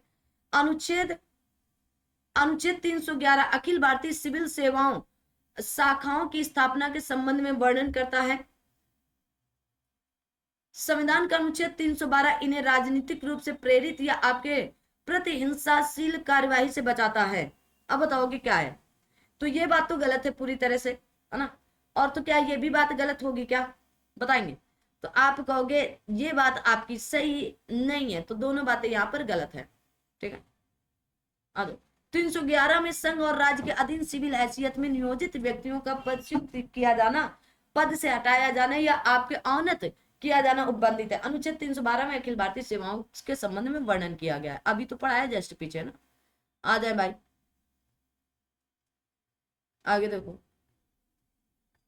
अब आगे आप देखते चलेंगे कि आगे निम्नलिखित में से कौन सही है? अखिल भारतीय सेवाओं के सदस्यों का चयन एवं प्रशिक्षण केंद्र सरकार करती है, तो बिल्कुल सही है। लोक सेवक भारत सरकार के कर्मचारी हैं तथा सरकार के समस्त कर्मचारी लोक सेवक हैं, ऐसी बात नहीं है। तो केवल A option is right answer है। संसद के चुनाव में मत देने का अधिकार कैसा है? तो आप कहेंगे कानूनी अधिकार है। कैसा है? कानूनी अधिकार। संविधान के अनुच्छेद 326 में लोकसभा एवं राज्य विधानसभाओं के लिए निर्वाचनों के वैश्विक मताधिकार के आधार पर होने की बात कही गई, परंतु मत देने का अधिकार वैधानिक सीमाओं के अधीन होने के कारण विधिक या कानूनी अधिकार है। सर्वोच्च न्यायालय ने भी इसे विधिक अधिकार ही माना है। आगे देखो। क्षेत्रफल की दृष्टि से निम्नलिखित में से कौन सा संसदीय चुनाव क्षेत्र सबसे बड़ा है? कहा गया आपका माडबेर राजस्थान या फिर अरुणाचल प्रदेश या लद्दाख, तो क्या बोलोगे? लद्दाख। जबकि चांदनी चौक दिल्ली इस दृष्टि से सबसे छोटा चुनाव क्षेत्र है। भारत के प्रथम चुनाव आयुक्त कौन थे? तो शिव कुमार सेन जी थे। कौन थे? शिव कुमार सेन जी। आगे बढ़ते हैं। भारत के प्रथम मुख्य निर्वाचन आयुक्त शिव कुमार सेन थे। इनका कार्यकाल 21 मार्च 1950 से लेकर 19 दिसंबर 1950 तक चलने का प्रयास, 19 दिसंबर 1958 तक था। वर्तमान में भारत के मुख्य निर्वाचन आयुक्त श्री राजीव कुमार हैं। अगर पूछ लिया जाए कि भारत के मुख्य निर्वाचन आयुक्त वर्तमान में कौन है, तो क्या बोलोगे? अब आपके वर्तमान में कौन हो चुके हैं? तो ज्ञानेश कुमार जी हैं। ठीक है, जब ये पुस्तक छपी होगी तब ये रहेंगे ज्ञानेश कुमार। ज्ञानेश कुमार, इनका नाम याद रखना है आपको। ठीक है, कुमार। ओके, आ जाओ भाई। एक संवैधानिक निकाय है, एक संवैधानिक निकाय जिसे अनुसूचित जातियों के शोषण के खिलाफ सुरक्षा उपायों को प्रदान करने और उनके सामाजिक, शैक्षिक, आर्थिक और सांस्कृतिक हितों को बढ़ावा देने और उनकी रक्षा करने के उद्देश्य से स्थापित किया जाता है। तो कौन सा एक निकाय है? तो राष्ट्रीय अनुसूचित जाति आयोग। कहाँ चला गया? राष्ट्रीय अनुसूचित अत्याचार रोकथाम, राष्ट्रीय अनुसूचित जाति के लिए राष्ट्रीय आयोग। ठीक है, आर्टिकल नंबर 338 में राष्ट्रीय अनुसूचित जाति आयोग का प्रावधान है। यह एक संवैधानिक निकाय जिसे अनुसूचित जातियों के शोषण के खिलाफ सुरक्षा उपायों को प्रदान करने और उनके सामाजिक, शैक्षिक, आर्थिक एवं सांस्कृतिक हितों को बढ़ावा देने और उनकी रक्षा करने के उद्देश्य से स्थापित किया गया है। आगे आते हैं। भारतीय संविधान के किस अनुच्छेद में राज्य की राजभाषा या भाषाएं अपनाई? तो आर्टिकल नंबर 345 में। कहां बताओगे? 345 में। ठीक है, आगे आ जाओ भाई, बाकी आप पढ़ सकते हो। आर्टिकल नंबर 344 में राज्य के 343 संघ की राजभाषा के संबंध में, 344 में राज्य भाषा के संबंध में आयोग तथा संसद की समिति का गठन, तथा अनुच्छेद 346 में दो राज्यों या संघ और उसकी और किसी राज्य के बीच आपके पत्र आदि, मतलब पत्र आदि में जो भाषा बात की जाएगी उसके बारे में प्रयोजन करता है। संविधान के अनुसार निम्न में से कौन सी भारत की राष्ट्रीय भाषा है? तो भारतीय संविधान के अनुसार भारत की कोई राष्ट्रभाषा नहीं है, बल्कि हिंदी जो है आपकी भारत संघ की राजभाषा है। भारत संघ की राजभाषा। ठीक है, option number A is right answer. पीछे भी मैंने पढ़ा रखा था आपको। ए कोई नहीं है। ठीक है, राजभाषा को बंद किया गया है। आगे, भारत के मुख्य निर्वाचन आयुक्त की पदावधि 6 वर्ष या 65 वर्ष की आयु तक, जो भी पहले हो जाए, या तो 6 वर्ष की आयु पूरी हो जाए या फिर 65 वर्ष, जो पहले हो जाती है वही। आगे आता है। आगे, संविधान के अनुसार निम्न में से कौन सा लोक सेवकों के संबंध में सच है? अनुच्छेद 309 भर्ती सेवा शर्तों को नियमित करने के लिए आप समुचित विधानमंडल को अधिकार देता है।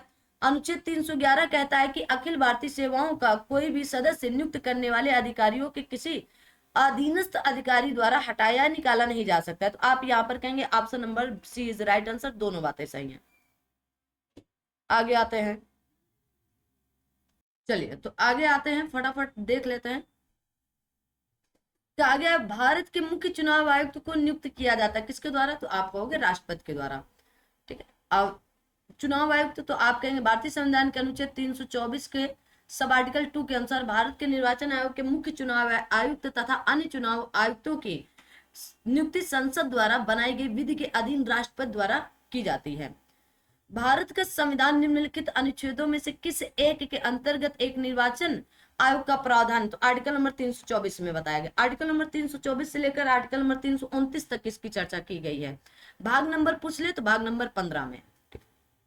आगे देखो, मुख्य चुनाव आयुक्त की नियुक्ति कौन करता है? तो अभी बताया मुख्य चुनाव आयुक्त की नियुक्ति कौन करेगा, तो आप क्या बोलोगे? राष्ट्रपति जी करते हैं। ठीक है, option number C is right answer. ठीक है, अभी आपका मुख्य चुनाव आयुक्त कौन है ये भी आप बता सकते हो, मैंने नाम बता दिया है। आगे निम्नलिखित में से कौन चुनाव और निर्वाचन आयोग द्वारा संपादित नहीं किया, तो आप कहेंगे स्थानीय निकायों को। बाकी लोकसभा का, राज्यसभा का, राष्ट्रपति का, ये सारे आपके चुनाव करवाते हैं, लेकिन स्थानीय निकायों का कौन कराता है, तो आप कहेंगे राज्य चुनाव आयोग के द्वारा कराया जाता है। किसके? राज्य चुनाव आयोग के द्वारा। आगे आते हैं,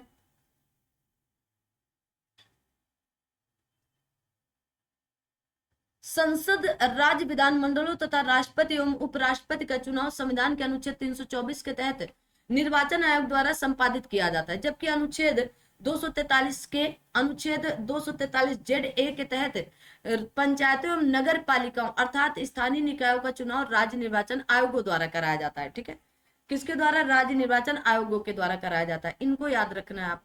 चलिए आगे आते हैं, राज्य में राष्ट्रपति शासन के संबंध में निम्न में से कौन सा सच है?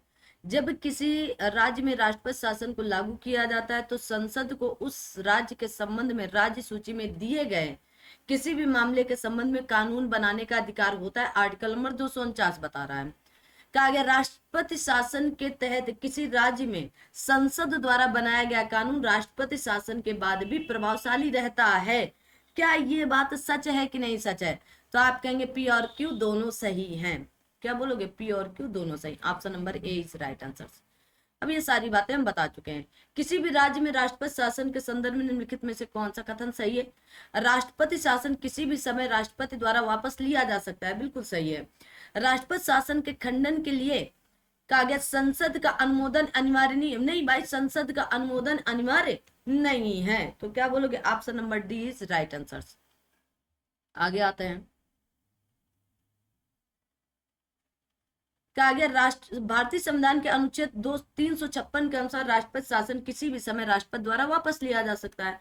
राष्ट्रपति शासन के खंडन के लिए संसद का अनुमोदन अनिवार्य नहीं है, और ए और बी दोनों सही हैं। भारतीय गणराज्य में शब्द का तात्पर्य संविधान के अनुच्छेद 356 से, तो आप कहोगे राष्ट्रपति शासन से।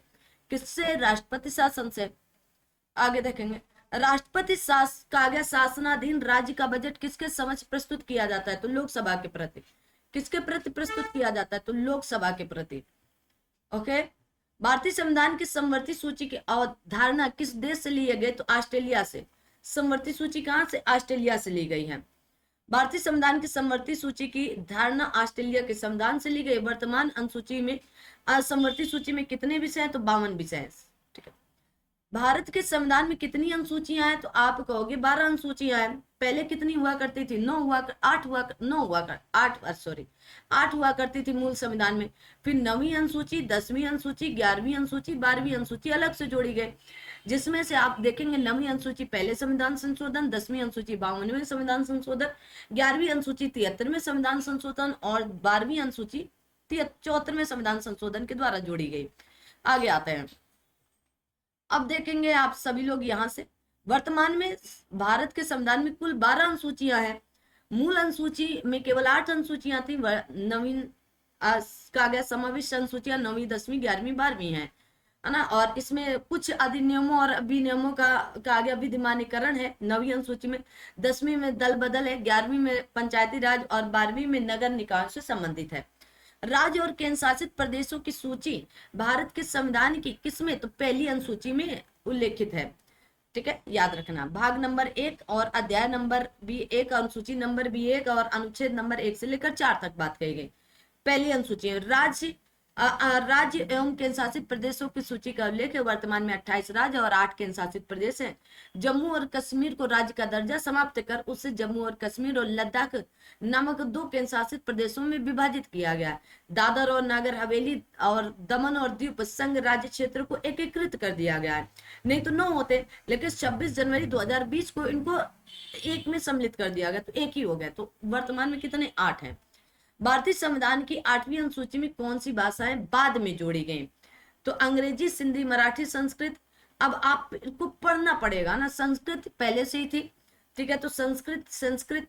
अब यहाँ पर देखेंगे सिंधी, कोंकणी, मणिपुरी, नेपाली। तो आप क्या बोलोगे? सिंधी, कोंकणी, मणिपुरी, नेपाली जोड़ी गई थी। Option number C is right answer. Bharat के मूल संविधान में 8वीं अनुसूची के तहत 14 भाषाएं थी। 21वें संविधान संशोधन के द्वारा सिंधी जोड़ी गई। 71वें संविधान संशोधन 1992 में नेपाली, मणिपुरी, कोंकणी जोड़ी गई। 92वें संविधान संशोधन 2013 के द्वारा बोडो, डोगरी, मैथिली, संथाली को जोड़ा गया। वर्तमान समय में इसमें कितनी भाषाएं? 22 भाषाएं। कितनी? 22 भाषाएं। संविधान के अनुच्छेद 344 के तहत मान्यता प्राप्त है इन 22 भाषाओं को। आगे आते हैं। अल्पसंख्यक के लिए राष्ट्रीय आयोग किस वर्ष? तो 1992 में। कई बार यूपीपीसीएस में, यूपीपी में, यूपीएसआई में और अदर एग्जामों में भी ये डेट पूछी, ईयर पूछा गया, तो 1992 में। आगे बढ़ते हैं। कहा गया निम्नलिखित में से किस देश का अलिखित संविधान है? तो यूके का। कहाँ का? यूके का। तो यूके या ब्रिटेन का संविधान अलिखित है या तथा यह संसदीय परंपराओं के आधार पर शासन होता है। यूएसए, पाकिस्तान एवं भारत संविधान लिखित है। सबसे ब्रॉड या सबसे बड़ा भारत का संविधान है, सबसे छोटा यूएसए का है। सबसे पहले यूएसए का संविधान लिखा गया था। भारत की संविधान सभा किसके कहने पर बनाई गई थी? तो आप कहेंगे कैबिनेट मिशन के कहने पर। कैबिनेट मिशन का गठन कब होता है? तो आप कहोगे 1946 में होता है। 9 दिसंबर 1946 को पहली बैठक होती संविधान सभा में। आगे, भारतीय स्वतंत्रता अधिनियम 1947 के संदर्भ में निम्नलिखित में से कौन सा वक्तव्य सही है? यह यूनाइटेड किंगडम की संसद का एक अधिनियम है। ये इस अधिनियम का एक प्रमुख प्रावधान था ब्रिटिश भारत को 15 अगस्त 1947 से 2 नए एवं पूर्णतः संप्रभुता संपन्न अधिराज्य भारत और पाकिस्तान देना। तो आप कहेंगे दोनों बातें यहाँ पर सही हो चुकी हैं। आगे देखो, तो भारतीय स्वतंत्रता अधिनियम 1947 यूनाइटेड किंगडम की संसद का एक अधिनियम है। इस अधिनियम का एक प्रमुख प्रावधान था ब्रिटिश भारत के 15 अगस्त 1947 से 2 नए एवं पूर्णतः संप्रभुता संपन्न अधिराज्य भारत एवं पाकिस्तान में विभाजित करना। अतः ए और बी दोनों वक्तव्य सही हैं। आगे देखते हैं।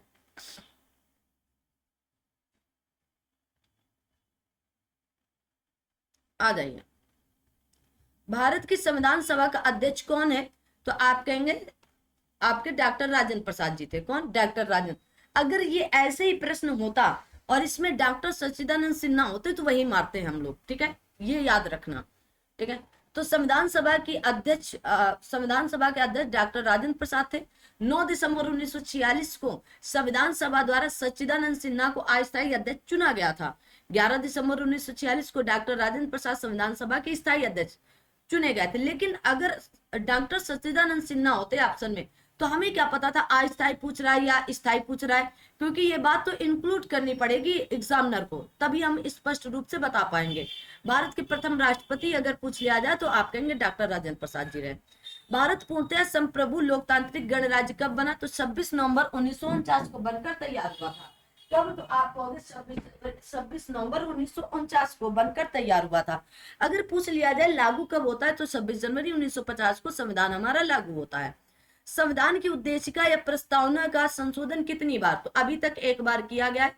42वें संविधान संशोधन 1976 के द्वारा। किसके द्वारा? 1976 के द्वारा। आगे देखो, आगे आते हैं, ठीक है। इसमें समाजवाद, पंथ निरपेक्ष, अखंडता शब्द जोड़े गए। भारत के संविधान में भारत को किस रूप में वर्णित किया गया? तो राज्यों का संघ वर्णित किया गया है। भारत के संविधान के भाग 1 अनुच्छेद 1 के सब आर्टिकल 1 में कहा गया भारत अर्थात इंडिया राज्यों का संघ होगा। क्या होगा? भारत अर्थात राज्यों का संघ होगा। भारत में संघ राज्य क्षेत्रों की संख्या वर्तमान में 8 है। कितनी? 8 है, इसलिए इसमें स्टार लगा है। तो दिल्ली, पुदुचेरी, चंडीगढ़, दादर व नगर हवेली, दमन व दीव, अंडमान निकोबार द्वीप समूह, लक्षद्वीप, जम्मू कश्मीर और लद्दाख है, ठीक है। 8 है वर्तमान में। भारत संघ में कितने राज्य हैं? तो 28 हैं। कितने? 28 हैं, ठीक है। आ दो भाई। कहा गया भारत वह कौन सा बजट होता है जिसमें प्रत्येक नई अवधि के लिए सभी खर्चों को आपके न्यायोचित होना है? तो आप कहेंगे शून्य आधार बजट। कौन सा? शून्य आधार बजट, ठीक है। आगे देखो, अब आप सभी लोग सेशन को लाइक, शेयर, सब्सक्राइब भी कर देंगे। शून्य आधार बजट में गत वर्षों के व्यय संबंधी आंकड़ों को कोई महत्व नहीं दिया जाता है। इस प्रणाली में कार्य इस आधार पर शुरू किया जाता है कि अगली अवधि के लिए बजट शून्य है जब तक कि प्रत्येक रुपए की मांग का किसी भी कार्य या परियोजना का या क्रिया या औचित्य नहीं दिया जाता। अतः शून्य आधारित बजट में प्रत्येक नई अवधि के लिए सभी खर्चों को न्यायोचित होना चाहिए। निम्नलिखित में से कौन सा राजनीतिक अधिकार नहीं है? तो आप कहोगे जीवन का अधिकार राजनीतिक अधिकार नहीं है, इंपॉर्टेंट है, याद भी रखेंगे, ये आपका मौलिक अधिकार है। प्राण एवं दैहिक स्वतंत्रता का संरक्षण के तहत मौलिक अधिकार है। विकल्पों में दिए गए अन्य अधिकार राजनीतिक हैं, लेकिन आपका ये नहीं है। आगे आ जाते हैं।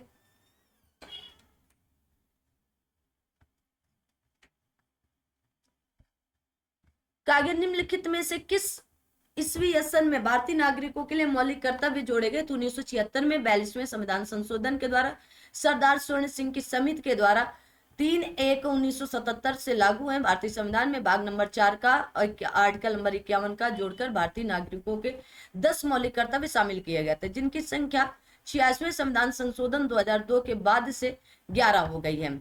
वर्ष 1993 में लागू हुए संवैधानिक अधिनियम का गठन राज्य स्तर या राष्ट्रीय स्तर की तरह ही जमीनी स्तर पर भी लोकतंत्र की स्थापना करने के लिए संवैधानिक स्वीकृति प्रदान की गई थी। तो कौन से संविधान संशोधन के द्वारा? 100वें संविधान संशोधन, 92 में या 99 में या 73 में? तो राष्ट्रीय स्तर पर, राज्य स्तर या तो आप कहेंगे 73वें संविधान संशोधन के द्वारा। ठीक है, आपकी नवी अनुसूची। भारतीय संविधान लागू होता है तो 26 जनवरी 1950 को, बहुत बार बता चुके हैं। ओके, आगे आते हैं। भारत की संविधान सभा का संवैधानिक सलाहकार कौन था? तो आप कहेंगे संवैधानिक सलाहकार बी.आर. अंबेडकर जी। आगे आते हैं, आप कहेंगे बी.एन. राव जी। कौन थे? Sir BN. राव जी थे। Option number C is right. संविधान सभा के संवैधानिक सलाहकार सर बी.एन. राव थे। संविधान सभा की प्रथम बैठक 9 दिसंबर 1946 को सच्चिदानंद सिन्हा की अध्यक्षता में हुई थी। इसके बाद डॉक्टर राजेंद्र प्रसाद को 11 दिसंबर 1946 को स्थायी अध्यक्ष चुना गया था। Sir BN. राव को संवैधानिक सलाहकार नियुक्त किया गया था। इंपॉर्टेंट है। कागज निम्न में से कौन सा संशोधन मिनी संविधान या मिनी कॉन्स्टिट्यूशन कहलाता है? तो 42वां संविधान संशोधन अधिनियम 1976 कहलाता है। ठीक है, आ जाओ भाई। भारत में एकल नागरिकता कहां से लिए गए? तो इंग्लैंड से लिए गए। ठीक है, एकल नागरिकता। हम उत्तर प्रदेश के निवासी हैं, भारत के नागरिक हैं। दोहरी नागरिकता तो आप कहेंगे संघीय सरकार। निम्न में से किसकी विशेषता है? तो संघीय सरकार की है। ठीक है, संघ एवं राज्य की हो सकती है, अमेरिका की संघीय सरकार में दोहरी नागरिकता है। अगर आपसे पूछ लिया जाए, देखो अगला जो प्रश्न है बहुत ही जानदार शानदार प्रश्न है और आपको आना चाहिए। पूछा गया है कि विधि का शासन की संकल्पना कहाँ की संवैधानिक प्रणाली की एक विशेष विशिष्टता है? तो कहां से लिया गया? ब्रिटेन से, यूएसए से, या फिर आप कहोगे और कहीं से? तो आप कहोगे ब्रिटेन से, इंग्लैंड से। आगे आता है, आगे देखो, सभी लोग सेशन को लाइक शेयर सब्सक्राइब भी करते चलना। ब्रिटेन से। तो विधि की सर्वोच्चता इंग्लैंड की संस्थाओं की प्रधान विशेषता है। विधि के शासन का सीधा अर्थ यह है कि इंग्लैंड में विधि का शासन है, ना कि किसी व्यक्ति की कागज निरंकुश इच्छा का। कोई व्यक्ति चाहे कितनी भी उच्च पदों पर पदासीन क्यों ना हो, विधि के नियंत्रण से मुक्त नहीं है। विधि के दृष्टि से सभी नागरिक समान है। भारत के संविधान का निर्माता किसे कहा जाता है? तो बी.आर. अम्बेडकर जी को कहा जाता है। ठीक है, याद रखोगे। ये आपके प्रारूप समिति के अध्यक्ष के रूप में भी जाने जाते हैं। अंत का आगे नेतृत्व में अंतिम रूप से संविधान का प्रारूप पढ़ किया था। हमारे संविधान में न्यायिक समीक्षा की अवधारणा या धारणा किस देश से? तो यूएसए से ली गई है। ठीक है, तो यूएसए अमेरिका से भारतीय संविधान के निर्माताओं द्वारा न्यायिक समीक्षा, मौलिक अधिकार, संविधान की सर्वोच्चता, उपराष्ट्रपति से संबंधित व्यवस्था, राष्ट्रपति व उच्चतम न्यायालय के न्यायाधीशों को हटाने की प्रक्रिया आदि ग्रहण की गई। विश्व में सबसे बड़ा संविधान किसका है? तो भारत का है। लिखित संविधान सबसे बड़ा किसका है? भारत का है। तो 395 अनुच्छेद हैं, 8 अनुसूचियां थी, वर्तमान में 465 अनुच्छेद हैं, 12 अनुसूचियां हैं। संघ सूची में कितने मद हैं? संघ सूची में अभी आप 97 के, वर्तमान में तो 98 हैं, लेकिन आप ऑप्शन में 97 भी ओके ओके है। ठीक है, आ जाओ भाई, आगे आते। आगे विधायी विषयों को संविधान की 7वीं अनुसूची की 3 सूचियों में विभाजित किया गया है। सूचियां एवं उनमें विभाजित विषयों की क्रम संख्या: संघ सूची 97, राज्य सूची 66 और समवर्ती सूची 47। ठीक है, अब इसमें 98, इसमें 59 और इसमें 52 है। ठीक है, वर्तमान में। कागज निम्नलिखित में से कौन से विषय राज्य सूची के अंतर्गत आता है? राज्य सूची के अंतर्गत। ठीक है, बाजार एवं मेले ही आते हैं, बात खत्म करो। ठीक है, आ जाओ भाई। तो 7वीं अनुसूची के अंतर्गत केंद्र व राज्यों के बीच शक्तियों का बंटवारा किया गया। इनमें 3 अनुसूचियां, संघ सूची में 97, वर्तमान में 98, राज्य सूची में 59, समवर्ती सूची में 52 है। पुलिस, लोक व्यवस्था और स्वच्छता प्रति व्यक्ति कर, गैस, कृषि, कारागार, बाजार और मेले, पंचायती राज और भूमि सुधार आदि सूची के विषय में है। कागज निम्नलिखित में से कौन सा एक ऐसा कर है जिसकी वसूली सिर्फ और सिर्फ कौन करता है? तो आप कहेंगे राज्य कर सकता है, तो आप कहेंगे भू राजस्व। भू राजस्व की वसूली कौन करता है? राज्य करता है। चलिए आगे आते हैं और आगे देखते हैं कि संविधान की 7वीं अनुसूची में संघीय राज्य, राज्य सूची तथा समवर्ती सूची उल्लेखित है। आगे आयकर, कृषि आय के अतिरिक्त निगम कर, सेवा कर, सीमा शुल्क, व्यक्तियों तथा कंपनियों के संपत्तियों के पूंजीगत मूल्य पर कर, आयकर पर अधिभार आदि केंद्र कर है, जबकि भूमि राजस्व राज्य कर है, जिसकी वसूली केवल राज्य कर सकता है। कौन करेगा? तो केवल और केवल राज्य करेगा। ठीक है, आगे बढ़ते हैं। चलिए आगे आता है कि निम्नलिखित में से कौन सा समवर्ती सूची का विषय एक हिस्सा नहीं है? तो दंड प्रक्रिया संहिता है। आपकी कहा गया है कि सशस्त्र अग्नेयास्त्र, गोला बारूद, विस्फोट, ये आपके संघ है। फौजदारी भी है, भारतीय दंड संहिता तो है ही समवर्ती सूची विषय का। ठीक है, आ जाओ भाई। कहा गया भारत के संघीय ढांचे के अनुसार खाना बदोशी या खाना बदोश और प्रवासी जनजातियों के अधिकार क्षेत्र को में सूचीबद्ध किया गया है। तो किसके अंतर्गत? समवर्ती सूची, संघ सूची, राज्य सूची या अवशिष्ट सूची? अब बताओगे, बहुत इंपॉर्टेंट ये क्वेश्चन है, यूपीएसआई 2021 में पूछा भी गया। तो समवर्ती सूची के अंतर्गत आगे आता है। कहा गया भारत के संघीय ढांचे के अनुसार विभिन्न विषयों को 7वीं अनुसूची के अंतर्गत संघ सूची, राज्य सूची, समवर्ती सूची स्थान दिया गया है। कहा गया आपका आहिडन, यायावरी और आपके प्राव्राजी या प्रवासी जनजातियां, खाना बदोशी, खाना बदोश। कहा गया आपके प्राव्राजी या प्रवासी जनजातियों के अधिकार क्षेत्र को समवर्ती सूची में मत संख्या 15 में सूचीबद्ध किया गया है। कहा गया निम्नलिखित में से कौन सा समवर्ती सूची का एक हिस्सा है?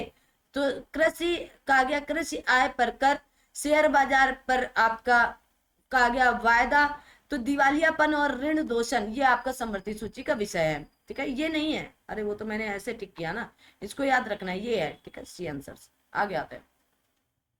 तो दिवालियापन और आपका ऋण शोधन क्षमता समवर्ती सूची के विषय है, जबकि शेयर बाजार आपके वायदा बाजार एवं रेलवे संघ सूची के विषय हैं। कृषि आय पर कर राज्य सूची का विषय है। आगे आ जाओ भाई। कहा गया इनमें से कौन सा विषय राज्य सूची के अंतर्गत आता है? तो आप कहोगे भूमि और भवन पर कर राज्य सूची के अंतर्गत आता है। ठीक है, संघ सूची, राज्य सूची, समवर्ती सूची, भूमि और भवन पर कर राज्य सूची, जनसंख्या नियंत्रण और परिवार नियोजन समवर्ती सूची, रोजगार और बेरोजगार समवर्ती सूची, श्रमिक संघ, औद्योगिक एवं आपके श्रमिक विवाद संघ सूची के अंतर्गत आता है। निम्नलिखित में से कौन सा विषय समवर्ती सूची के अंतर्गत आता है? तो आप कहोगे वन्य पशु एवं पक्षियों की सुरक्षा। ठीक है, आगे आते हैं। कहा गया राष्ट्रपति द्वारा घोषित आपातकाल की स्थिति कितने दिनों के बाद समाप्त हो जाती है? तो 1 महीने या 30 दिनों के भीतर। आगे देखो,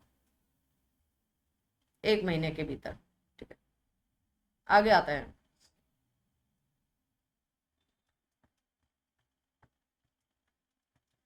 कहा गया लोकसभा की विघटन की स्थिति में आपातकाल की उद्घोषणा लोकसभा के पुनर्गठन के बाद पहली बैठक से 30 दिन तक जारी रहेगी।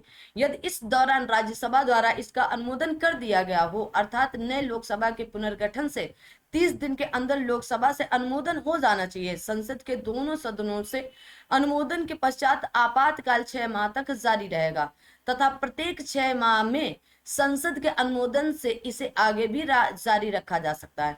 संविधान संशोधन के लिए आवश्यक है तो संसद के प्रत्येक सदन के सदस्यों का बहुमत, संसद के प्रत्येक सदन में उपस्थित तथा मत देने वाले सदस्यों का 2/3 बहुमत, तो दोनों चीजें आवश्यक हैं।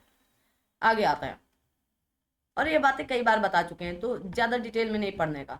निम्नलिखित में से किस मामले में राज्यसभा के पास लोकसभा के बराबर शक्ति और प्रतिष्ठा होती? तो राष्ट्रीय आपातकाल को रोकने के लिए प्रस्ताव पारित करना या संवैधानिक संशोधन विधेयक को पेश करना। तो संवैधानिक संशोधन विधेयक राष्ट्रपति, लोकसभा या राज्यसभा कहीं पर भी पेश किया जा सकता है, तो दोनों को समान शक्ति प्राप्त है। भारतीय संविधान में संशोधन के लिए विधेयक लाया जा सकता है केवल लोकसभा में, केवल राज्यसभा में नहीं, न केवल या तो लोकसभा में या राज्यसभा में, अभी स्पष्ट किया मैंने। ठीक है, आर्टिकल नंबर 368 के सब आर्टिकल 2 के तहत संविधान के संशोधन हेतु विधेयक संसद के दोनों सदनों में से किसी एक लोकसभा या राज्यसभा में प्रस्तुत किया जा सकता है। 370 तो जम्मू कश्मीर से था, ठीक है। अब जो निश्चित कर दिया है हटा दिया गया, ठीक है, आ जाओ निरसन कर दिया गया। संविधान सभा में किसी दल के निर्वाचित सदस्यों के दल बदल पर निम्नलिखित में से किसने तो आप कहेंगे 52वां संविधान संशोधन विधेयक 1985, और इसमें आपका 10वीं अनुसूची जोड़ी गई थी। आगे देखो, कहा गया निम्नलिखित में से कौन सा ऐसे भारत के सर्वोच्च न्यायालय के न्यायाधीश होने के लिए योग्यता के रूप में सूचीबद्ध। भारत का एक नागरिक हो, कम से कम 5 वर्ष के लिए एक या अधिक उच्च न्यायालय का न्यायाधीश लगातार रहा हो, ठीक है भाई, ओके है। आगे देखो,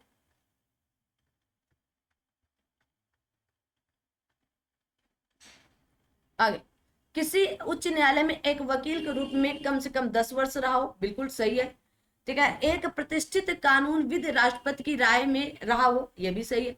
तो पी और तथा QRS ये सारे के सारे पी और या तो क्यू या आर या फिर यस, सारे के सारे हैं, मतलब कोई इनमें से एक भी हो सकता है, ठीक है। तो कोई दिक्कत वाली बात नहीं, एक भी होगा तो चलेगा। कहा गया आपके सर्वोच्च न्यायालय का न्यायाधीश अपना पद त्याग कर पत्र लिख सकता है, तो राष्ट्रपति को अपना पत्र त्याग पत्र दे सकता है, संबोधित कर सकता है या लिख सकता है। भारतीय संविधान के अनुच्छेद 124 के सब आर्टिकल 2 के अनुसार सर्वोच्च न्यायालय का कोई न्यायाधीश राष्ट्रपति को संबोधित अपने हस्ताक्षर सहित लेख द्वारा अपना पद त्याग सकता है। राष्ट्रपति अपने हस्ताक्षर और मुद्रा सहित अधिपत्र द्वारा उच्चतम न्यायालय के प्रत्येक न्यायाधीश की नियुक्ति भी करता है। उच्चतम न्यायालय के न्यायाधीश किस प्रकार हटाए जा सकते हैं, तो आप कहेंगे राष्ट्रपति के द्वारा संसद की सिफारिश पर हटाए जा सकते हैं, ठीक है। तो उच्चतम न्यायालय के न्यायाधीश राष्ट्रपति द्वारा साबित कदाचार या आपकी असमर्थता के आधार पर संसद की सिफारिश पर महाभियोग प्रस्ताव, यद्यपि संविधान में महाभियोग के स्थान पर समावेदन शब्द का प्रयोग किया गया, पारित होने के बाद हटाए जा सकते हैं, और इस प्रक्रिया का वर्णन संविधान के अनुच्छेद 124 के सब आर्टिकल 4 और 5 में किया गया है। आगे आते हैं, कहा गया न्यायिक पुनर्विलोकन का अर्थ है कि सर्वोच्च न्यायालय को सभी प्रकरणों पर अंतिम अधिकार प्राप्त होता है। कहा गया राष्ट्रपति के विरुद्ध दोषारोपण कर सकता है, राज्य के किसी भी कानून को अवैध घोषित कर सकता है। तो न्यायिक पुनर्विलोकन का अर्थ यह है कि सर्वोच्च न्यायालय राज्य के किसी भी कानून को अवैध घोषित कर सकता है। यदि राज्य के द्वारा बनाए गए कानून संवैधानिक प्रावधानों का उल्लंघन करते हैं तो सर्वोच्च न्यायालय उन्हें असंवैधानिक एवं शून्य घोषित कर सकता है। न्यायालय की यह अधिकारिता न्यायिक पुनर्विलोकन कहलाती है। उच्चतम न्यायालय के न्यायाधीशों के वेतन और भत्ते दिए जाते हैं तो राज्य की समेकित निधि से दिए जाते हैं।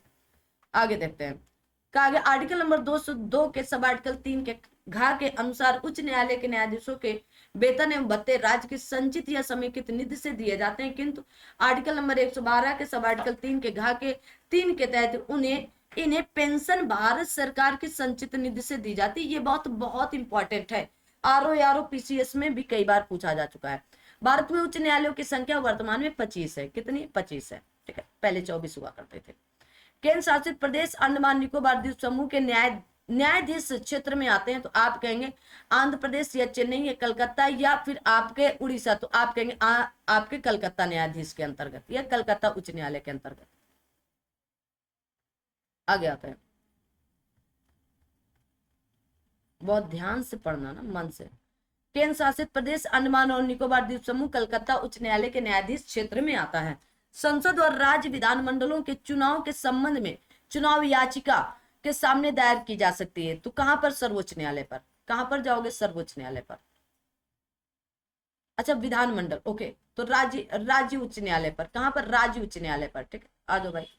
तो संसद और राज्य विधानमंडलों के चुनाव के संबंध में चुनाव याचिका उच्च न्यायालय में दाखिल की जाती है।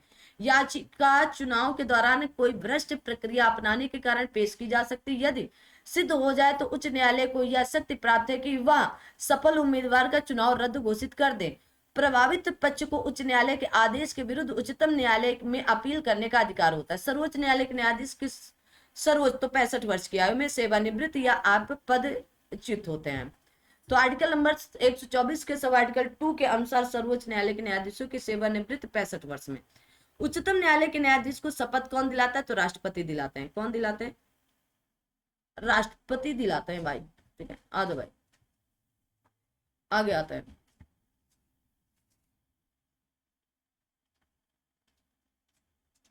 कहा गया सर्वोच्च न्यायालय के न्यायाधीश को हटाने के लिए निम्न में से कौन सा ऐसे तरीके हैं है या हैं? तो सिद्ध कदाचार या अक्षमता और भारत के राष्ट्रपति के आदेश द्वारा। सर्वोच्च न्यायालय के न्यूनतम 12 सदस्यीय पीठ के द्वारा महाभियोग। तो आप यहाँ पर बोलेंगे केवल और पे केवल पी आंसर, मतलब D answer is right answer. कदाचार या आपके अक्षमता के हेतु भारत के राष्ट्रपति के आदेश द्वारा हटाया जा सकता है।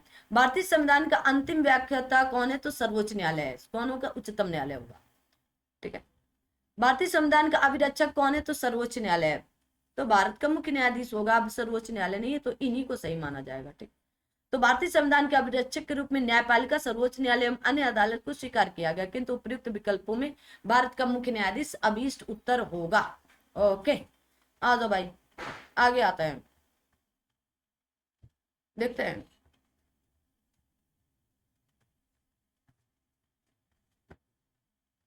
सर्वोच्च न्यायालय के न्यायाधीशों के वेतन और भत्ते आपके कहा गया प्रभारित किए जाते हैं। तो भारत की संचित निधि से। कहां से? भारत की संचित निधि से किए जाते हैं, ये भी बता सकते। 125 में दिया गया। उच्चतम न्यायालय में कितने न्यायाधीश होते हैं? तो अभी वर्तमान में 33 + 1 है, 34 है। ठीक है। तो उच्चतम न्यायालय में पहले कुल 31 थे। ध्यानतव्य की सर्वोच्च न्यायालय जजों की संख्या संशोधन अधिनियम 2019 के तहत जजों की संख्या 30 से बढ़ाकर 33 कर दिया है। वर्तमान में एक मुख्य न्यायाधीश और 33 अन्य न्यायाधीश हैं। तो कुल कितने हो गए? 34 हो गए, 34 हो गए।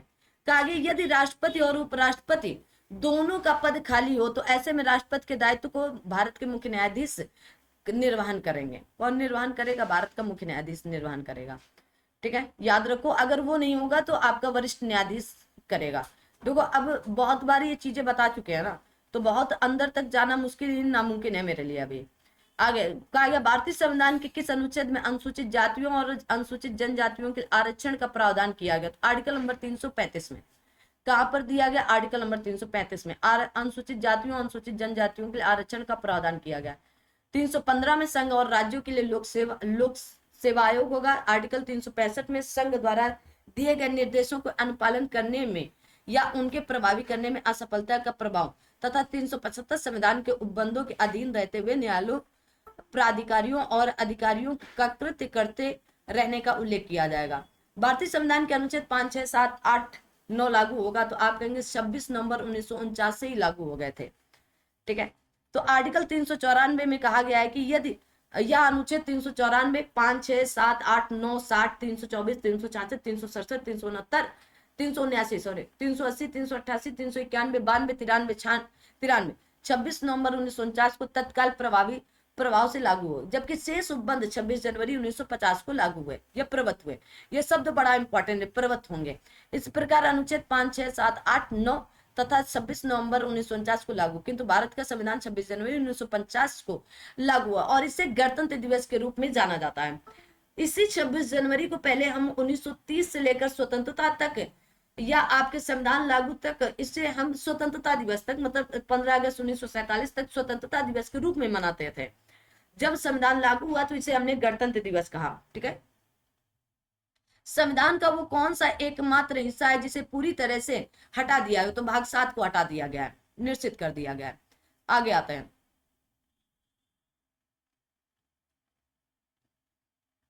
ध्यान से पढ़ो, ध्यान से पढ़ो, ध्यान से तैयार हो जाओ फटाफट।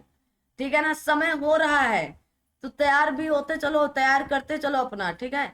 अब आता है, लगभग हर वर्ष में एक संविधान संशोधन विधेयक पारित किया जाता है जिसके माध्यम से अनुसूचित जाति व अनुसूचित जनजातियों का आरक्षण तथा लोकसभा और विधानसभा में एंग्लो इंडियन समुदाय को मनोनयन वर्षों के लिए बढ़ा दिया जाता है। तो 10-10 वर्षों के लिए, कितने वर्षों के लिए? 10-10 वर्षों के लिए। अभी एंग्लो इंडियन के लिए समाप्त कर दिया गया 2019 में 104वें संविधान संशोधन के लिए। अनुसूचित जाति अनुसूचित जनजातियों के लिए आरक्षण को तो आगे बढ़ाया गया, लेकिन उसके लिए हटा दिया गया। कहा गया, भारतीय संविधान का पहला संशोधन वर्ष 1952 में क्रियान्वित किया गया था। कब? तो 1951-52 में। तो 51 है तो 51 ही लगाओगे। ठीक है। जिसके माध्यम से कहा गया, जिसके माध्यम से भाषण तथा अभिव्यक्ति की स्वतंत्रता के दुरुपयोग तथा जमींदारी उन्मूलन कानूनों की वैधता से संबंधित प्रावधान बनाए गए थे। आगे आते हैं। कहा गया, महिलाओं के सशक्तिकरण के लिए राष्ट्रीय नीति किस वर्ष अपनाई गई? तो 2001 में अपनाई गई। कब? 2001 में। आगे देखो, महिलाओं के सशक्तिकरण के लिए राष्ट्रीय नीति वर्ष 2001 में अपनाई गई थी। वहां पर 2001। अंतरराष्ट्रीय न्यायालय में न्यायाधीशों की संख्या कितनी है? तो 15 है। कितनी है? तो आप कहोगे 15 है। आपको ये प्रश्न बहुत अच्छे से पढ़कर जाना है, ठीक है। तो option number B is right answer. क्या बोलोगे? B is right answer. आगे आता है, कहा गया आपके अंतरराष्ट्रीय न्यायालयों की, अंतरराष्ट्रीय न्यायालय के न्यायाधीशों की देशों का निर्वाचन संयुक्त राष्ट्र महासभा सुरक्षा परिषद के साथ मिलकर करती है। अंतरराष्ट्रीय न्यायालय में 9 वर्ष के लिए चुने जाते हैं तथा इनकी कुल संख्या 15 है। भारत के जस्टिस दलवीर भंडारी को पुनः 2018 से 27 की अवधि के लिए अंतरराष्ट्रीय न्यायालय का न्यायाधीश निर्वाचित किया गया। इसका मुख्यालय नीदरलैंड के द हेग में है। निम्नलिखित में से किस संघ राज्य क्षेत्र में विधानसभा है? तो पुदुचेरी में। कहां पर है? पुदुचेरी है। अगर दिल्ली होती तो दिल्ली में भी है विधानसभा, ठीक है। आ जाओ भाई। तो दिल्ली और पुदुचेरी दो ऐसे केंद्र शासित प्रदेश हैं जिसमें विधानसभा है। जम्मू कश्मीर पुनर्गठन अधिनियम 2009 के लागू होने के पश्चात जम्मू कश्मीर तीसरा केंद्र शासित प्रदेश 31 अक्टूबर 2019 से प्रभावी प्रदेश बना जहां विधानसभा है। संविधान सभा ने राष्ट्रगान को अपनाया 24 जनवरी 1950 को अपनाया था। डिटेल में भी पढ़ा है, वहां पर भी बता दिया है हमने आपको। आगे आते हैं, ठीक है। तो रविन्द्रनाथ टैगोर द्वारा रचित जन गण मन को राष्ट्रगान के रूप में 24 जनवरी 1950 को स्वीकृति प्रदान की गई थी। भारत में माल एवं सेवा कर कहा गया जीएसटी की दरों का फैसला कौन करता है? तो आप कहेंगे, आ जाओ भाई, आप ध्यान से पढ़ना। कहा गया है कि भारत में माल और सेवा कर की दरों का फैसला कौन करता है? केंद्र, नीति, राष्ट्रीय भारत परिवर्तन संस्था आयोग या जीएसटी परिषद करती है? तो आप क्या कहेंगे? जीएसटी काउंसिल, भारत में वस्तु एवं सेवा कर। तो आप कहोगे आर सही होगा केवल। आ तो भाई, जीएसटी परिषद करती है, वहां पर भी मैंने बता रखा है। आगे आता है, तो कौन? जीएसटी परिषद 1 जुलाई 2017 से लागू है। शपथ और अभिपुष्टि के रूपों में भारत के संविधान की अनुसूची का उल्लेख है। तो शपथ कहां पर? दूसरी अनुसूची, अरे सॉरी, तीसरी अनुसूची पर।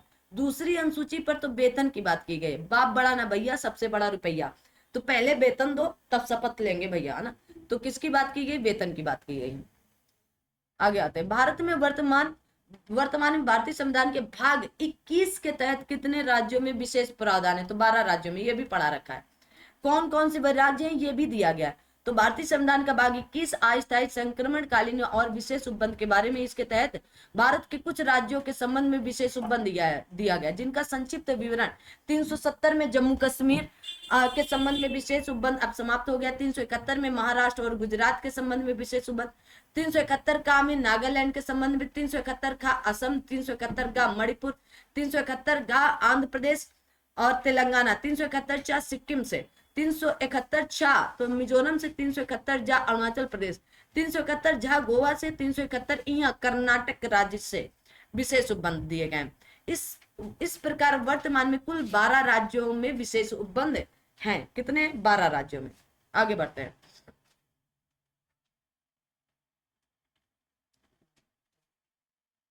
आगे आते हैं और आगे देखते हैं। आप सभी लोग देखते रहें। चलिए, तो आगे अब आपके क्वेश्चन हुए समाप्त, ठीक है। तो क्वेश्चन थे आपके कितने? तो क्वेश्चन, टोटल क्वेश्चनों की संख्या आप देखेंगे 400 प्लस थी, ठीक है ना।